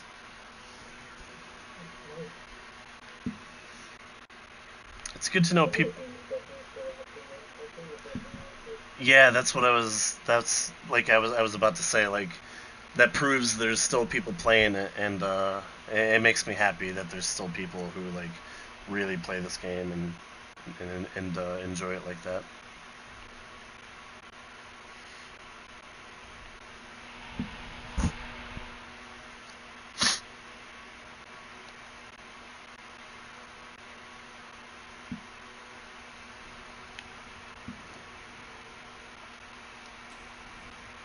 they do that thing too, where if you receive a praise from a remnant, you'll get a slight heal effect. Yeah, they. That'd be cool if like you could buy it and then you get everything and the special flavors to give you like something. Oh, that'd be cool if they did like a large scale reward system or something like that. That'd be Yeah. awesome. Do something different. Yeah.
Oh shit! I missed it. Oh, I got him. All right. Ministry dog dead, bruh. Fucking put down like the dog he is. Piece of shit. I hate that. This asshole is literally the most irritating boss in the early, the most irritating non-boss in the early game. He's single-handedly he's a killer, man. Like, most people who are competent at this game will have their first death at his hands. And it was so for me as well.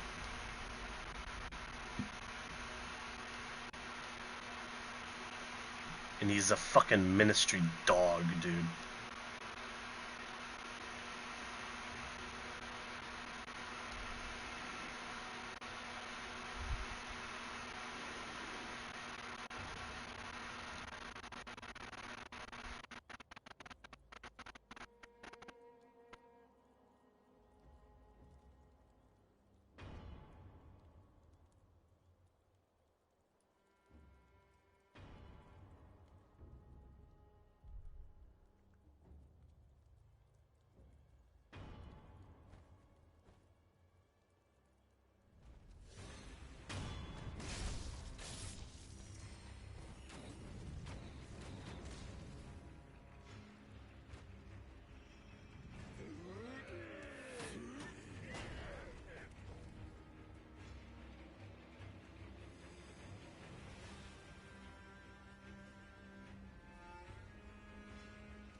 I don't know, man. Those downs might have some secrets.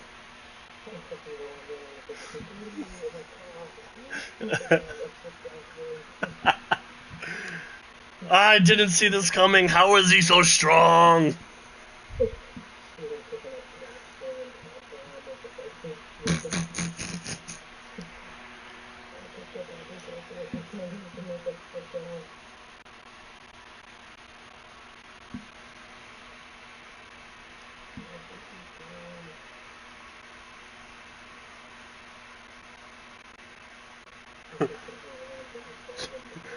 Retreat! Run away!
So, excuse me.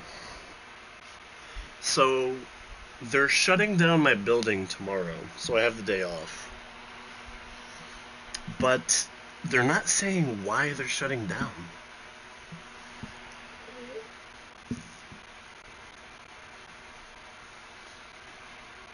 Like I've tried talking to some people. No one knows. Like even when I talk to like some of the bosses, they're like, "Yeah, we're just shutting down." I'm like, "Yeah, but why?" And like why is the morning and the day shift not scheduled to come in? Like what's going on with the building that they need to shut down for? They're like, "Well, you don't need to worry about it. We're paying you not to come in." I'm like, no, I get it, but like, why?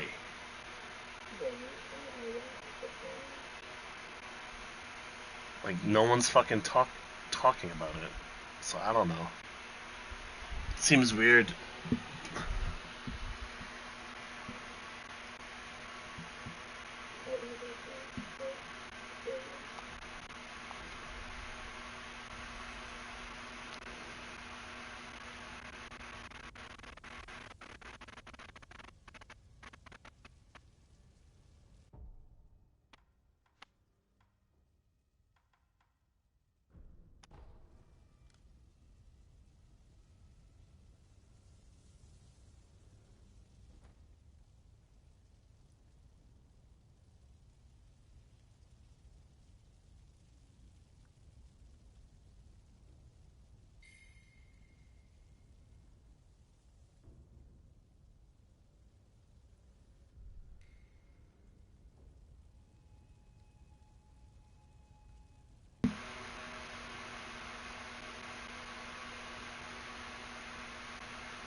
Manda, urase.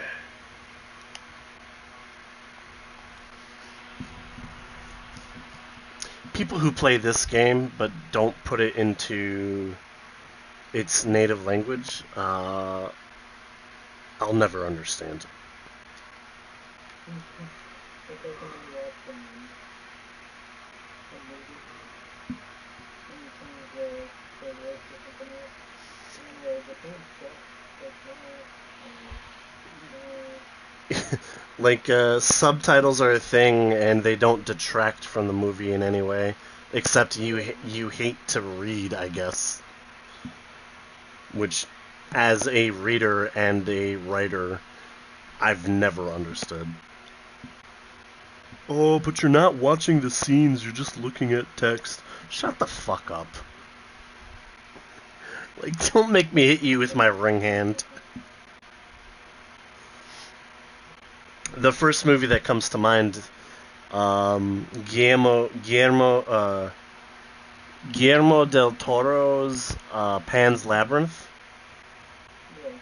yeah. It's. You've never seen Pan's Labyrinth? Dude. Oh, man. Okay, so it's all in Spanish. Because that's where it's based on, and, like, all of the actors, they are, like, it's, like, that's the native, language. It is a fantasy that, oh, man. How do I describe Pan's Labyrinth, dude? It's in the middle of a fascist Spain, and it's the story of a woman who, for one reason or another, has taken to this fascist communist lord, who's like a military general or captain or something or other, and they have a daughter, and she's pregnant with his child. And the daughter discovers that there's this entire realm of fantasy, of fairies, of mythical beasts and legends, and she uses it as an escape from what is literally a fascist parent who's an asshole and has no problem striking both the mother and the daughter, or worse. And it like, dude, I don't want to like give it away. So like, it's a wonderful fantasy story. and it's all in Spanish. So like, what the first time I watched it, I was like, oh, is there a way to change this? And then after changing it, I was like, I hate this. Actually, I went back to it, and like, there's no like, it's genuine. The like authenticity of the language lends credence to the movie itself. Doesn't detract at all. It actually makes it better. And ever since then, like I've always been like animes always in their native language, always subtitled. I hate it. I hate when you put it into English just so you can hear it and watch. It changes the dynamic. You miss something in the translation. Do you know what I mean? Like something in the translation of it just get like the entire mode theme whatever, it gets lost. I've always felt that way. Guillermo del Toro.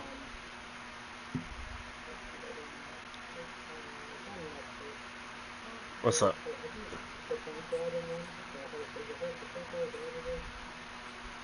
Bank robbing? House of Paper? I haven't seen or heard of that.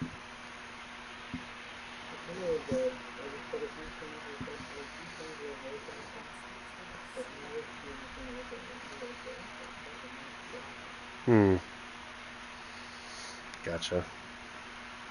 I don't have Netflix currently. I think they. I was using my buddies, you know, because that's what you do. And I think they finally enacted that change where you can no longer account share. Yeah, it's worst. You know what sucks the worst about all of that is people like Netflix saw record-breaking numbers because of this change. Like the people who lost their account on that because they were sharing, all of them flocked back to it, and they paid the fucking premium or whatever. So literally, this is bad news because it's a banner. It is like Hulu's probably going to adopt this.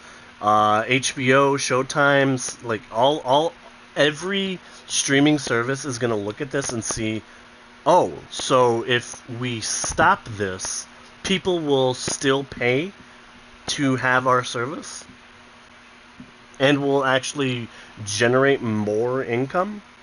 Wow, shocker. So like it's the start of an avalanche, I think.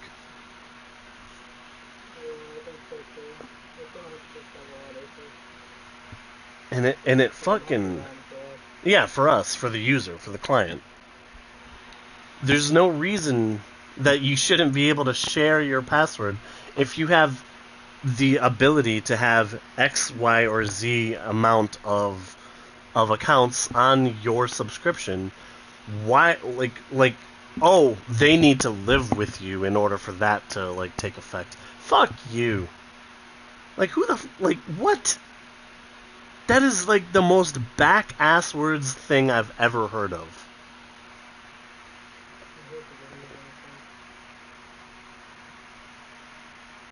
But they did what they did, and they saw a profit because people are stupid. I swear to God, this is like another issue like that stems off of the whole like beating a dead horse until it stops spitting out money. It's the idea of bad gaming studios making worse and worse product. It's I just good practices are going out of style because they realize that they can do less and receive more.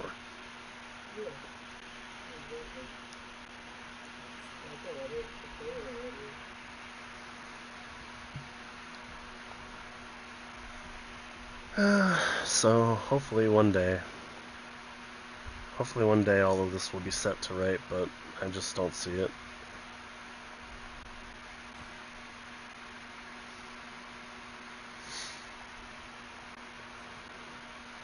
That's why I was saying earlier, I feel like it's just the slow, depressing death of everything we love, of gaming, of movies, of whatever.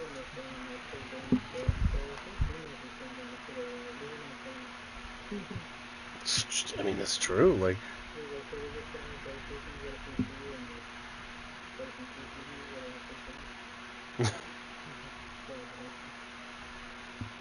hard to argue. PC Master Race, after all.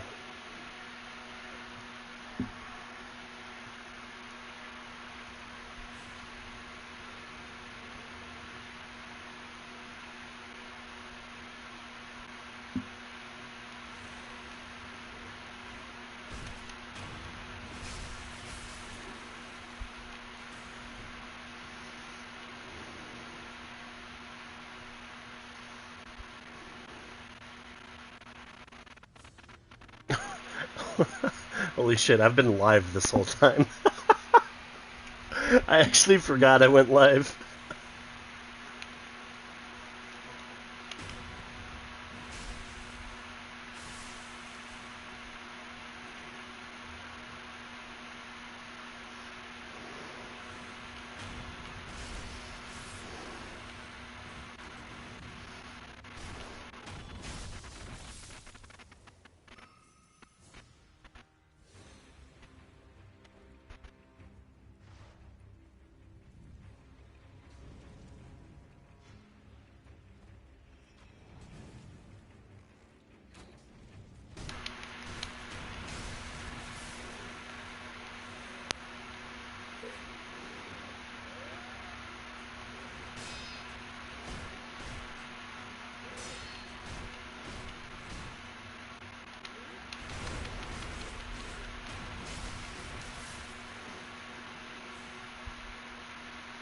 So I did this thing early on. Basically, you get the chance to go to the Hirata Estate in a.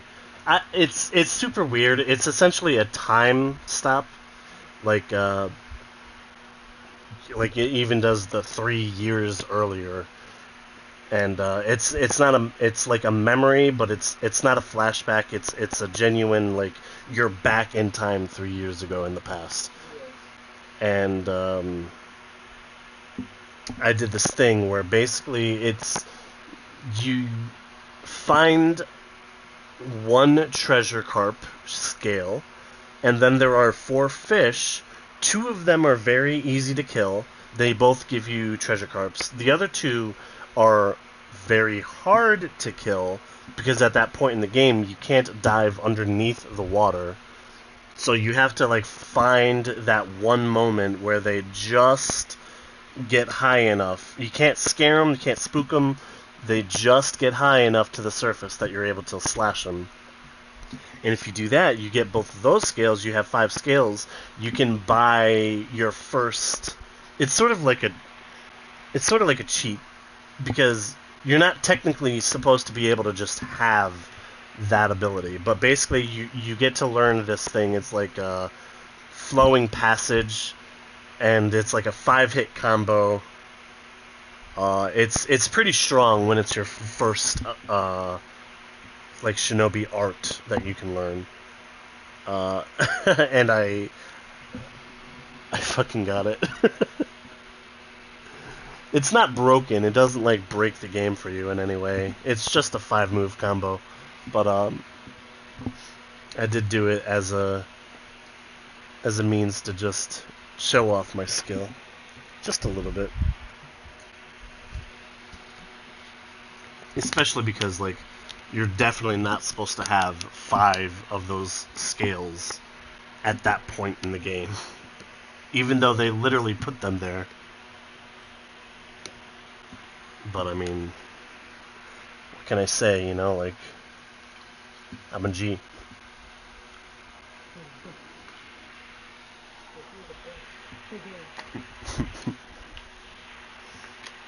Can't play a sucker.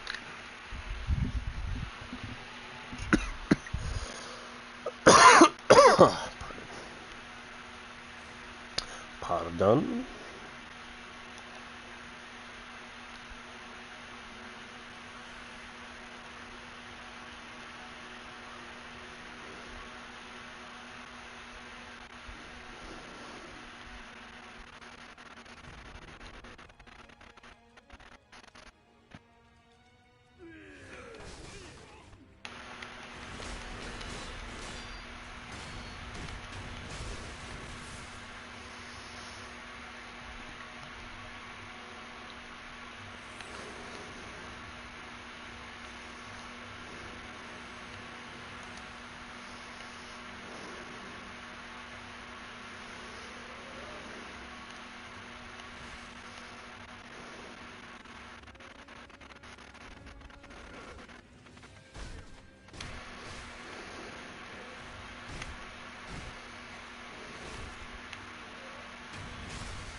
What's that?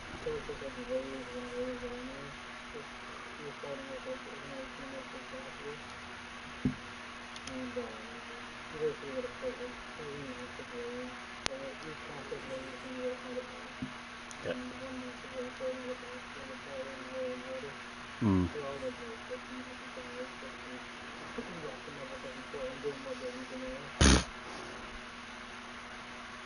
Of course you are.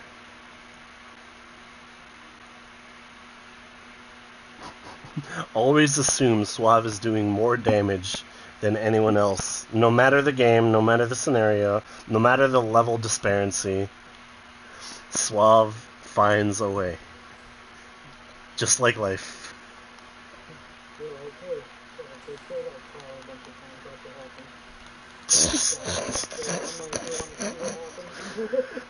I literally could not believe that shit, dude. Like, you're like, yeah, this is fine, and you fucking, like, locked him into place and then just murdered him. I'm like, I mean, if you fought him and won, that would be one thing. If you summoned him and ran away, that would be one thing. You literally got him to lock on the bridge and then just murdered him. Like, that's the most impressive / depressing thing. And it's, I don't know. It's the epitome Suave encounter. It's like, there's just no way they even had a chance, man. There's no way they even had a fucking half of a chance. That Chort, who's literally supposed to be like 10 levels above you, and you're just like, what you gonna do if you're locked under a bridge? Can't hit me now, bitch. Could not believe that shit.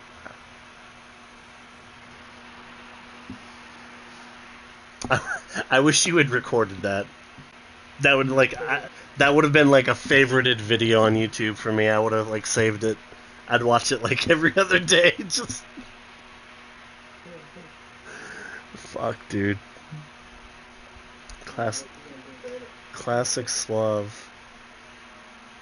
Classic 200 kills in Nuketown Suave.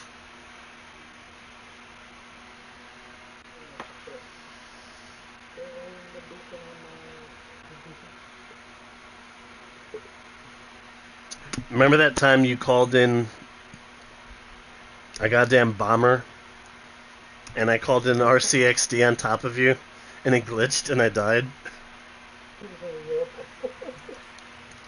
I remember.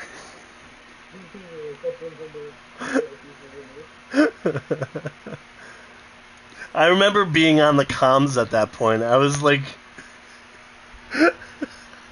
I couldn't believe what I was witnessing, and the slow realization that it was about to detonate.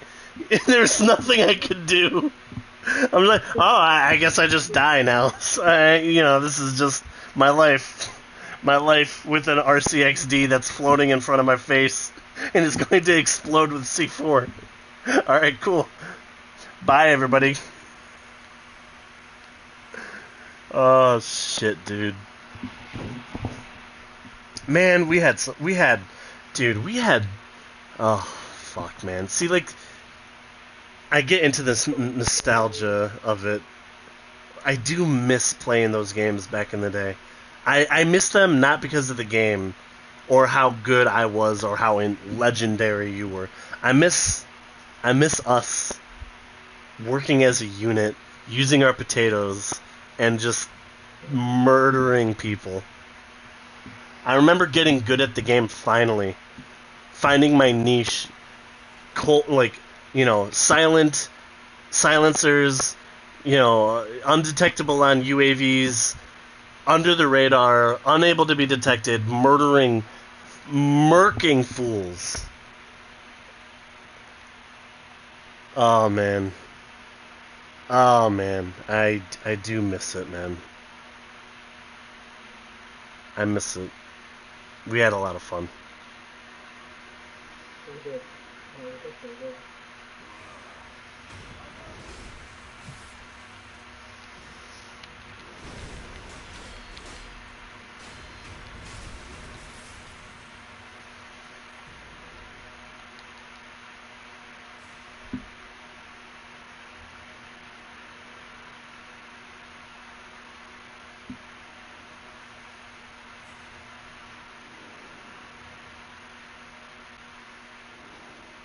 some guy in 36. You're not being bad at least after he like, how are you level? You're just level 32 and you're 36.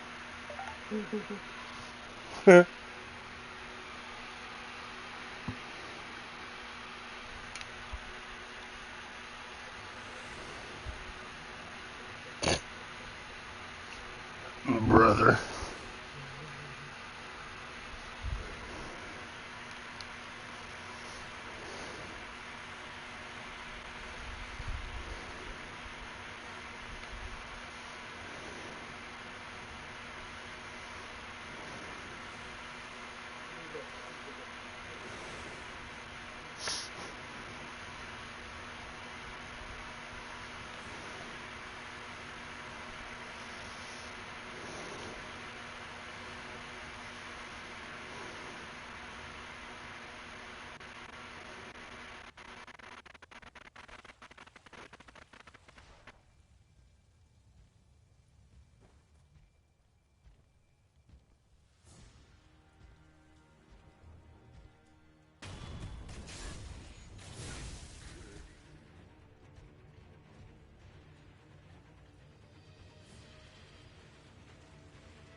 Oh, nice.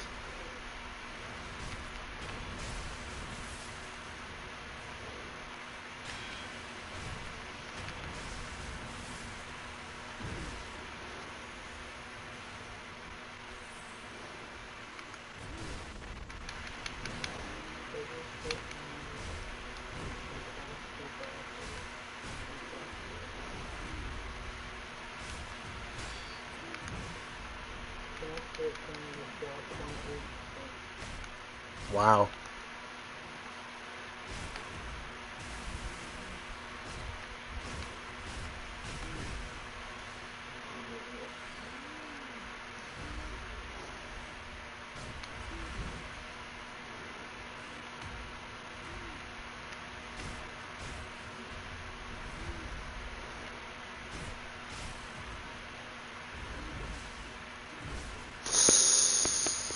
Scheiße.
Nice fight.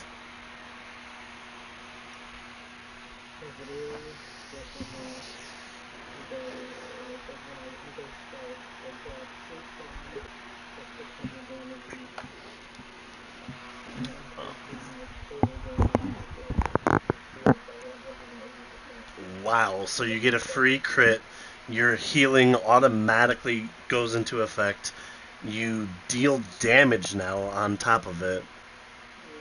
That's crazy, dude. That's so OP.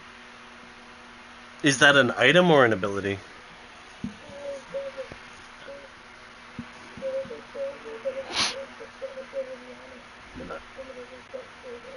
Nice, dude.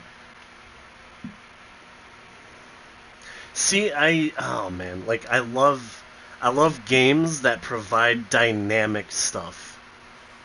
Like not just class based, but based on the weapon that you randomly have a chance to find or encounter.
He's shooting through the wall!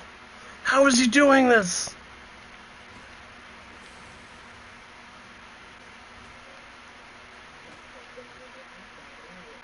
I'm in danger.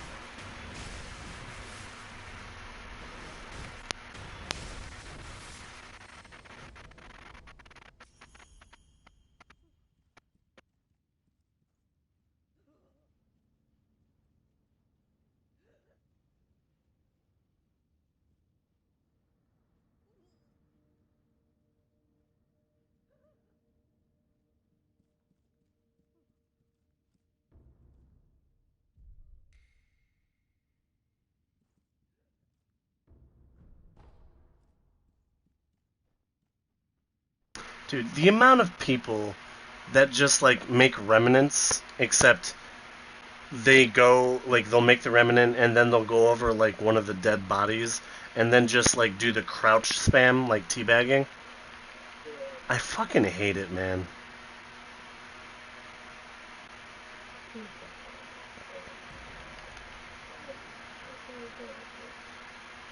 Well, that's a little bit personal, but you do you. Alright, boss. Good chatting with you, man. Talk to you later, boss.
Alrighty.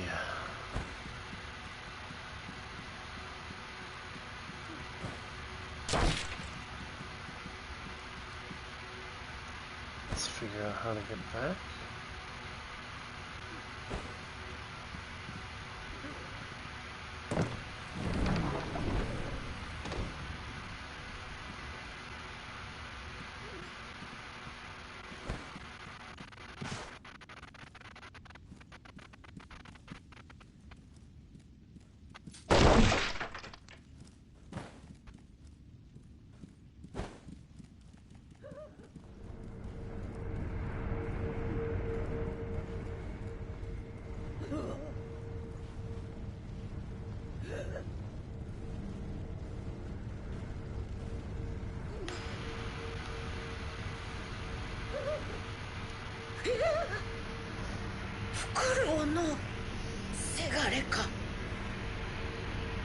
わしは恐ろしきものを見た。湧き出てくるのじゃ。次から次へと。止め殿、止め殿。genjutsu。若様がお屋敷の奥に。わしのせがれが伊之助が向かったゆえ無事と思うが、はぐれ忍びよ、念のためじゃ。お主も若様をお救いに行っておくれ。はぐれ。So here we see she is literally the same Obasama, that we encounter in the current timeline. 3 years later, her mind is still suffering from the genjutsu of, well, we're gonna see who exactly. In her mind, she sees it pouring rain outside, and butterflies, of course. And her son Inosuke, who we just encountered in our last fight against Juzo the drunk.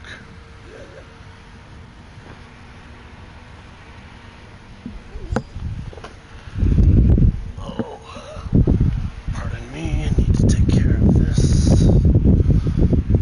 Oh, because it's pissing me off. There we go.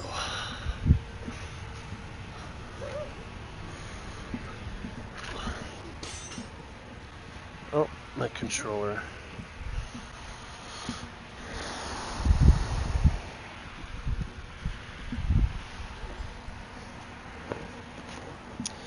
Just a second as I fix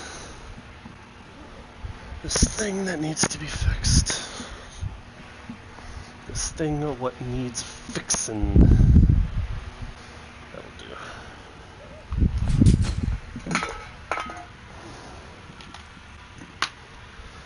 And there we go. Much better, much better. Much better, yes, very nice. How much? King in the castle. King in the castle.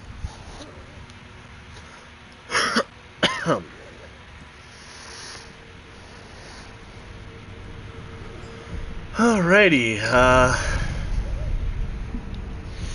this is probably going to end poorly for me.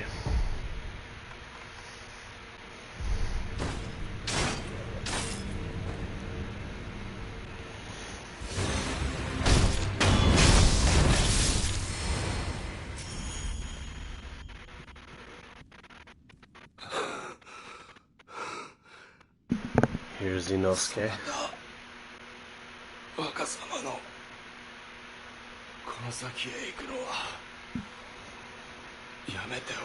We see he's bleeding from his eyes. Genjutsu.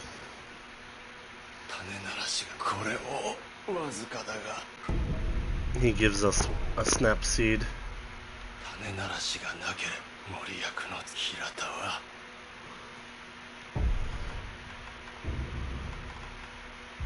We only have the one, so we'll probably lose it because we're gonna use it and then die, but we've got one. Confront extraordinary foe. In short, regret.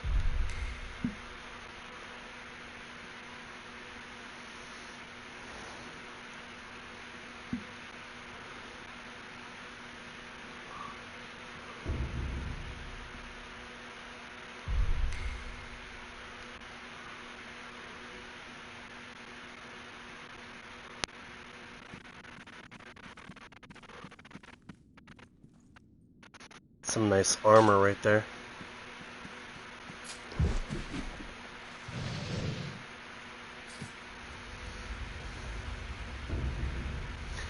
No turning back.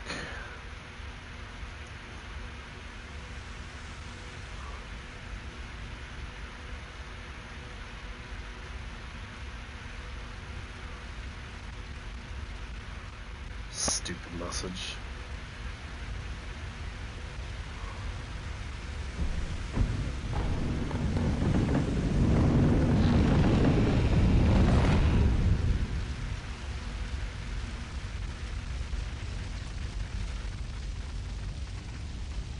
Kuro-sama.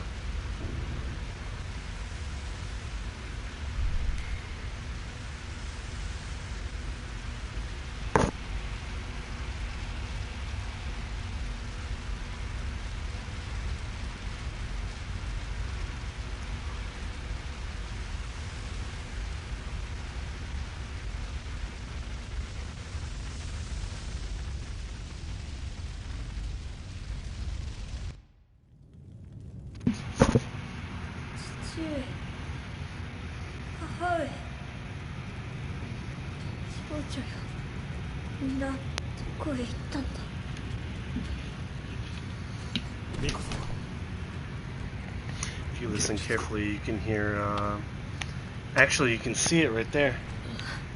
The charm. The very charm that brought us here in the first place.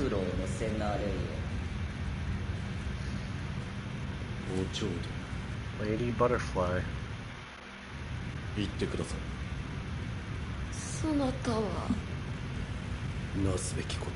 Do what must be done. Something that Kuro takes to heart.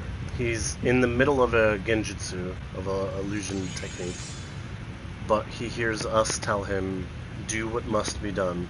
We say it in passing, さてやろう because we need him out of the せ way. がれ殿 But this is something that we will see Kuro take to heart, quite literally. さて窓はわしぬるぞせがれ殿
やるじゃないかせがれ殿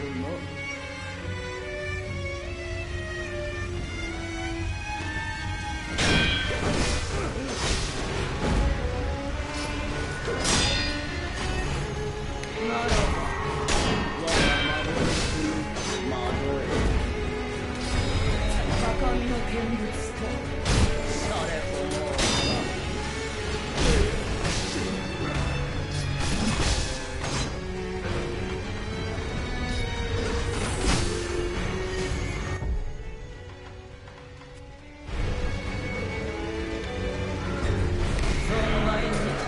やるものだな世のせがれよ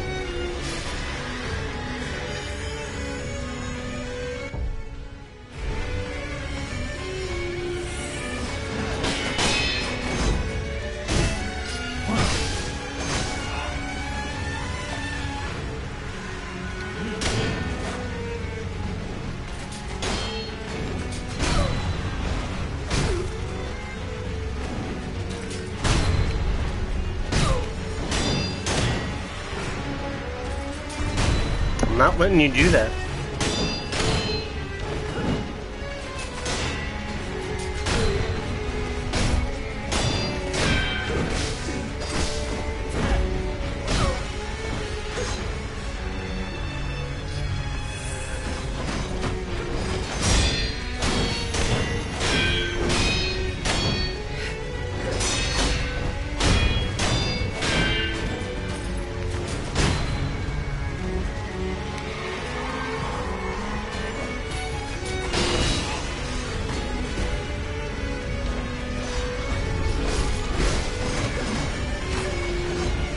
How we doing on HP?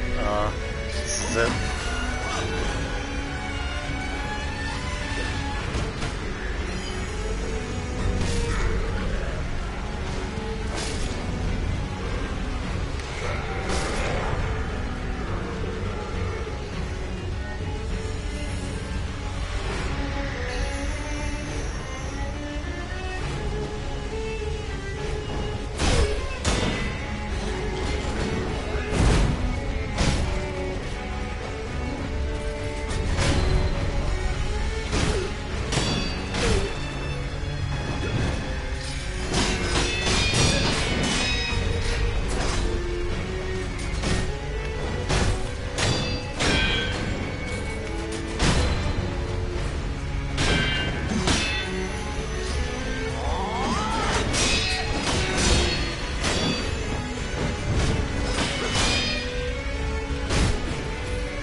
Didn't know I was out of, didn't know I was out.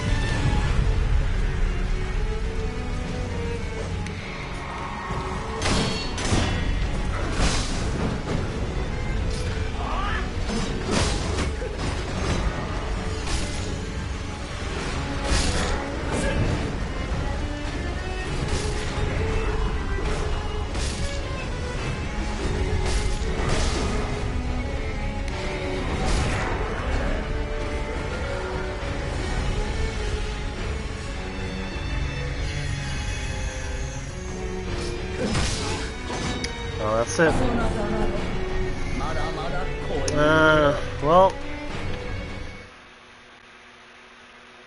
we did alright, I think, but we didn't do great.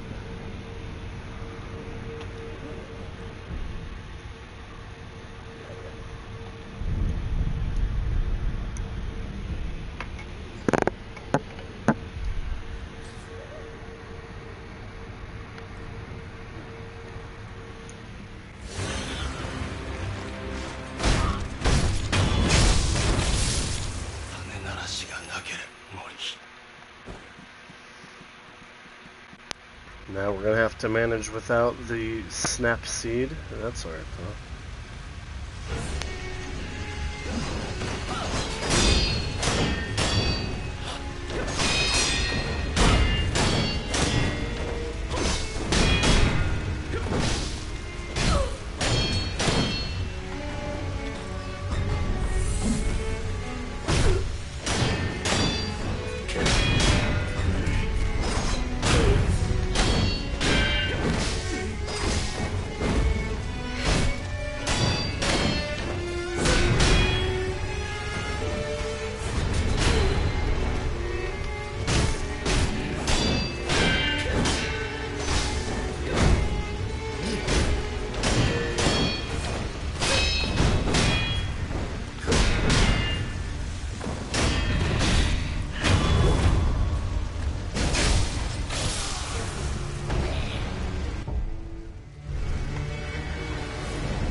Out of range.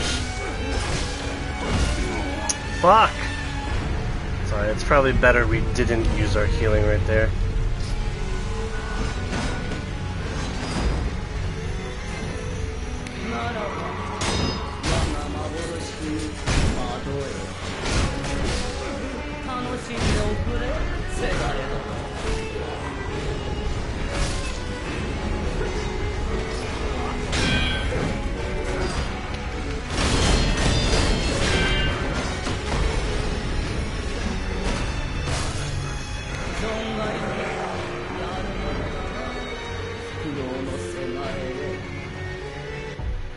Thank you.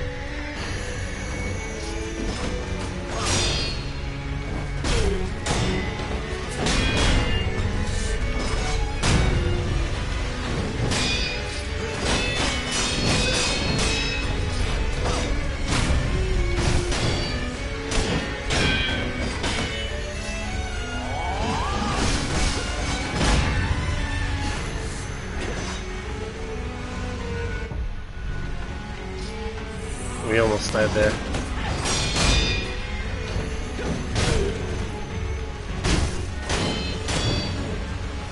We were very close to dying there.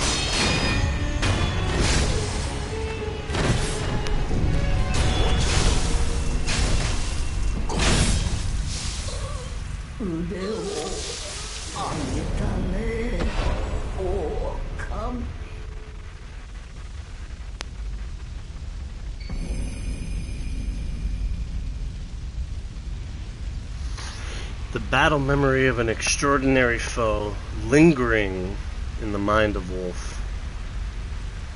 Lingering is a point of reference there. This is a memory of a fight that happened a long time ago.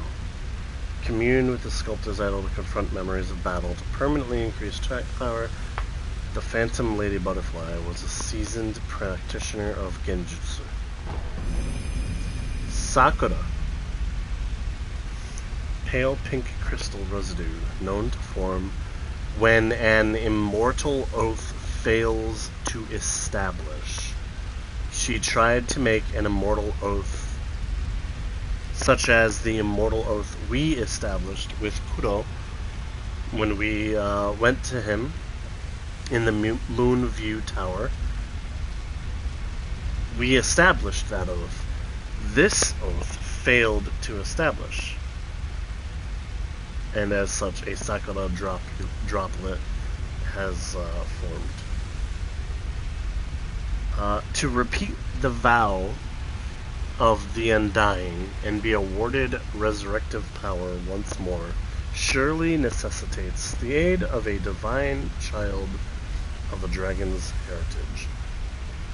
From this we take the very simple truth that Lady Butterfly wanted the established immortal oath from Kuro, and that's why all of this happened.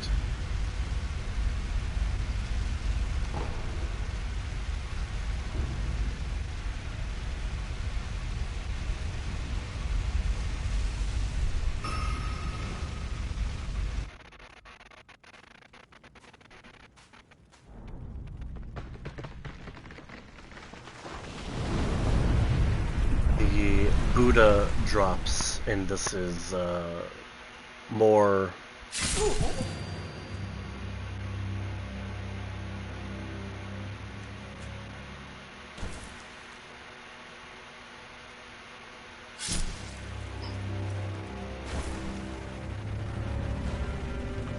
it's more figurative than literal.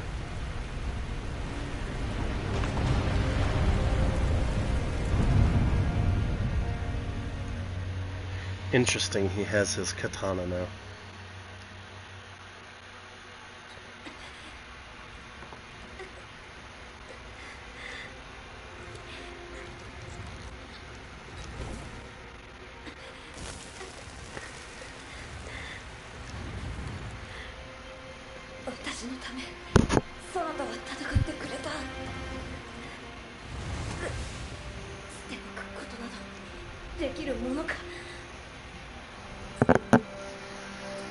Here we see Kuro doing what must be done.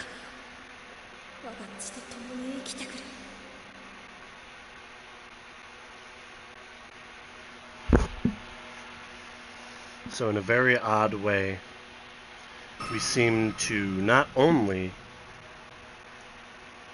have persuaded Kuro-sama, into doing the very thing that was required for us to live, but we see it still will have lingering effects for the rest of his life, as it was said to him under the Genjutsu. And again, it was just Okamio, he said it to get him away. He said, "Do what must be done," meaning, get away from here, let me fight this woman. But this is something that will stick with Kuro for all of his life.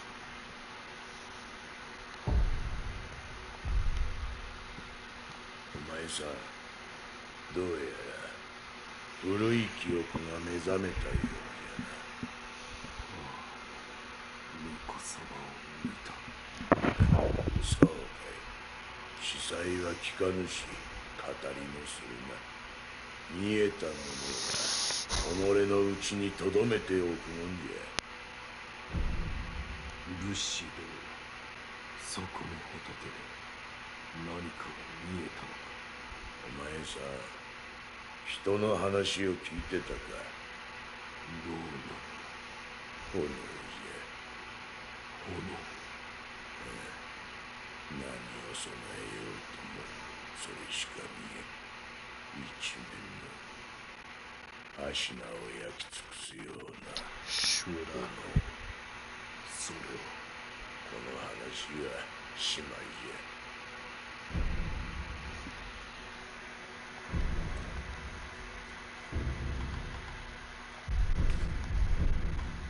じゃ。わしが掘る子をお前さそれ。酒を持ってきた。もらうとしよう。乾杯。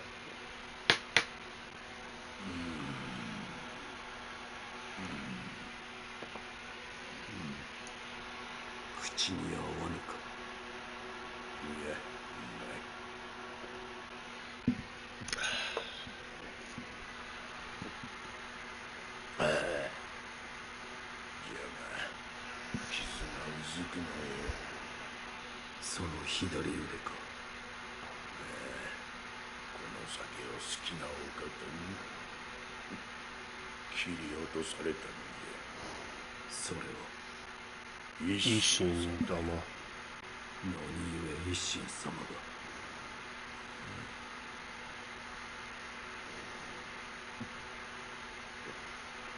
切ってくださったのじゃ。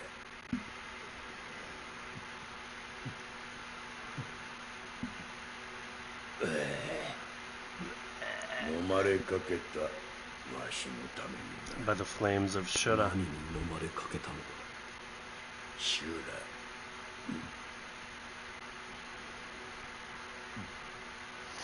Fun fact.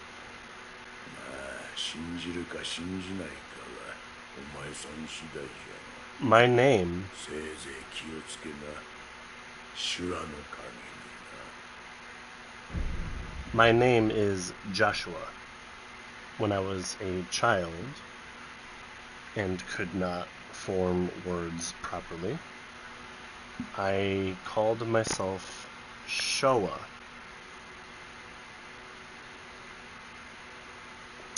Joshua, I called myself Showa. This became my nickname, Showa, which is remarkably close to Shora. ではな、また。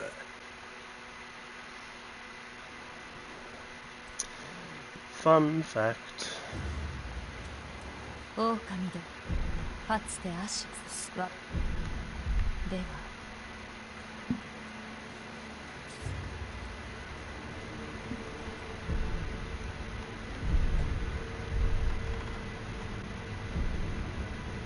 Confront the memory of Lady Butterfly. This is important, so pay attention. The battle memory of an extraordinary foe. Although distant, recollection of such a memory provided sustenance for the wolf. This just happened for us, but this is a memory from long ago. I mean, obviously, you can take it to mean we just went back in the past 3 years. So obviously this is a distant memory, but you'll see this exact dialogue for every boss that we fight. These are not the current memories. They are more than that. As to the nature of such things and what they mean, I'll leave that for you, and I'll talk around it for a little while as we play this game. Phantom Lady Butterfly was appointed by the wolf's foster father as one of his mentors in shinobi techniques. These mentors employed strict methods. The cultivation of shinobi technique can only be achieved in the midst of battle. We take this to mean we fought Lady Butterfly many, many times in the honing of our shinobi technique.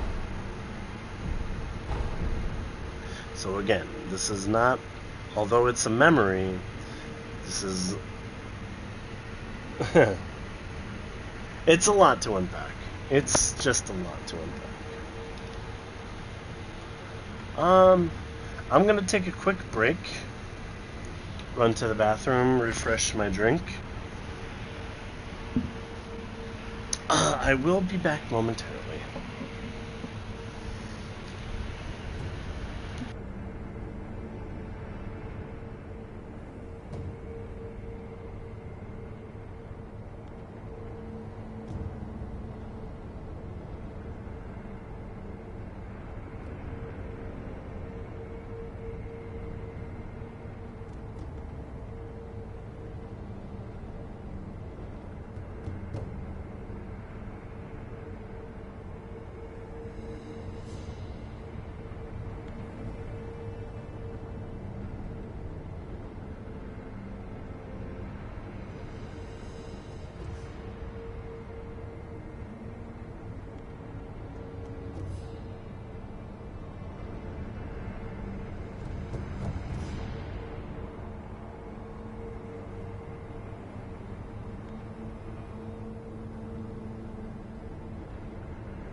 Okie dokie.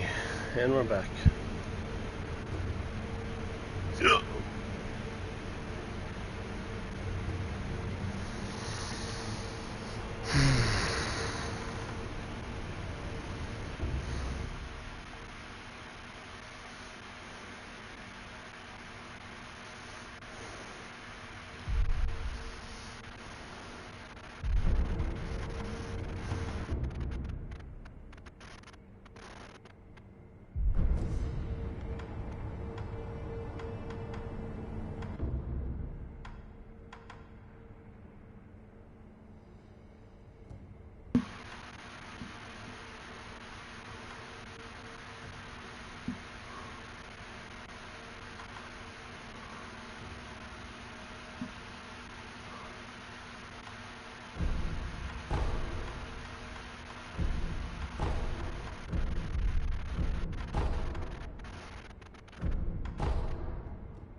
Alright, we've been grinding on this game.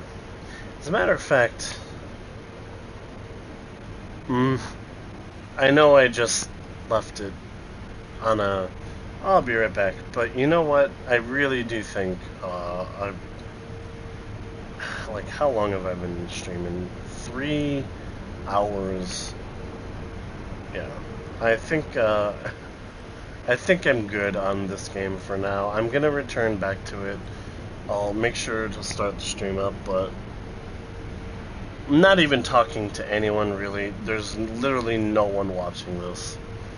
So I don't know. Maybe I won't even stream. But we'll see. We'll see.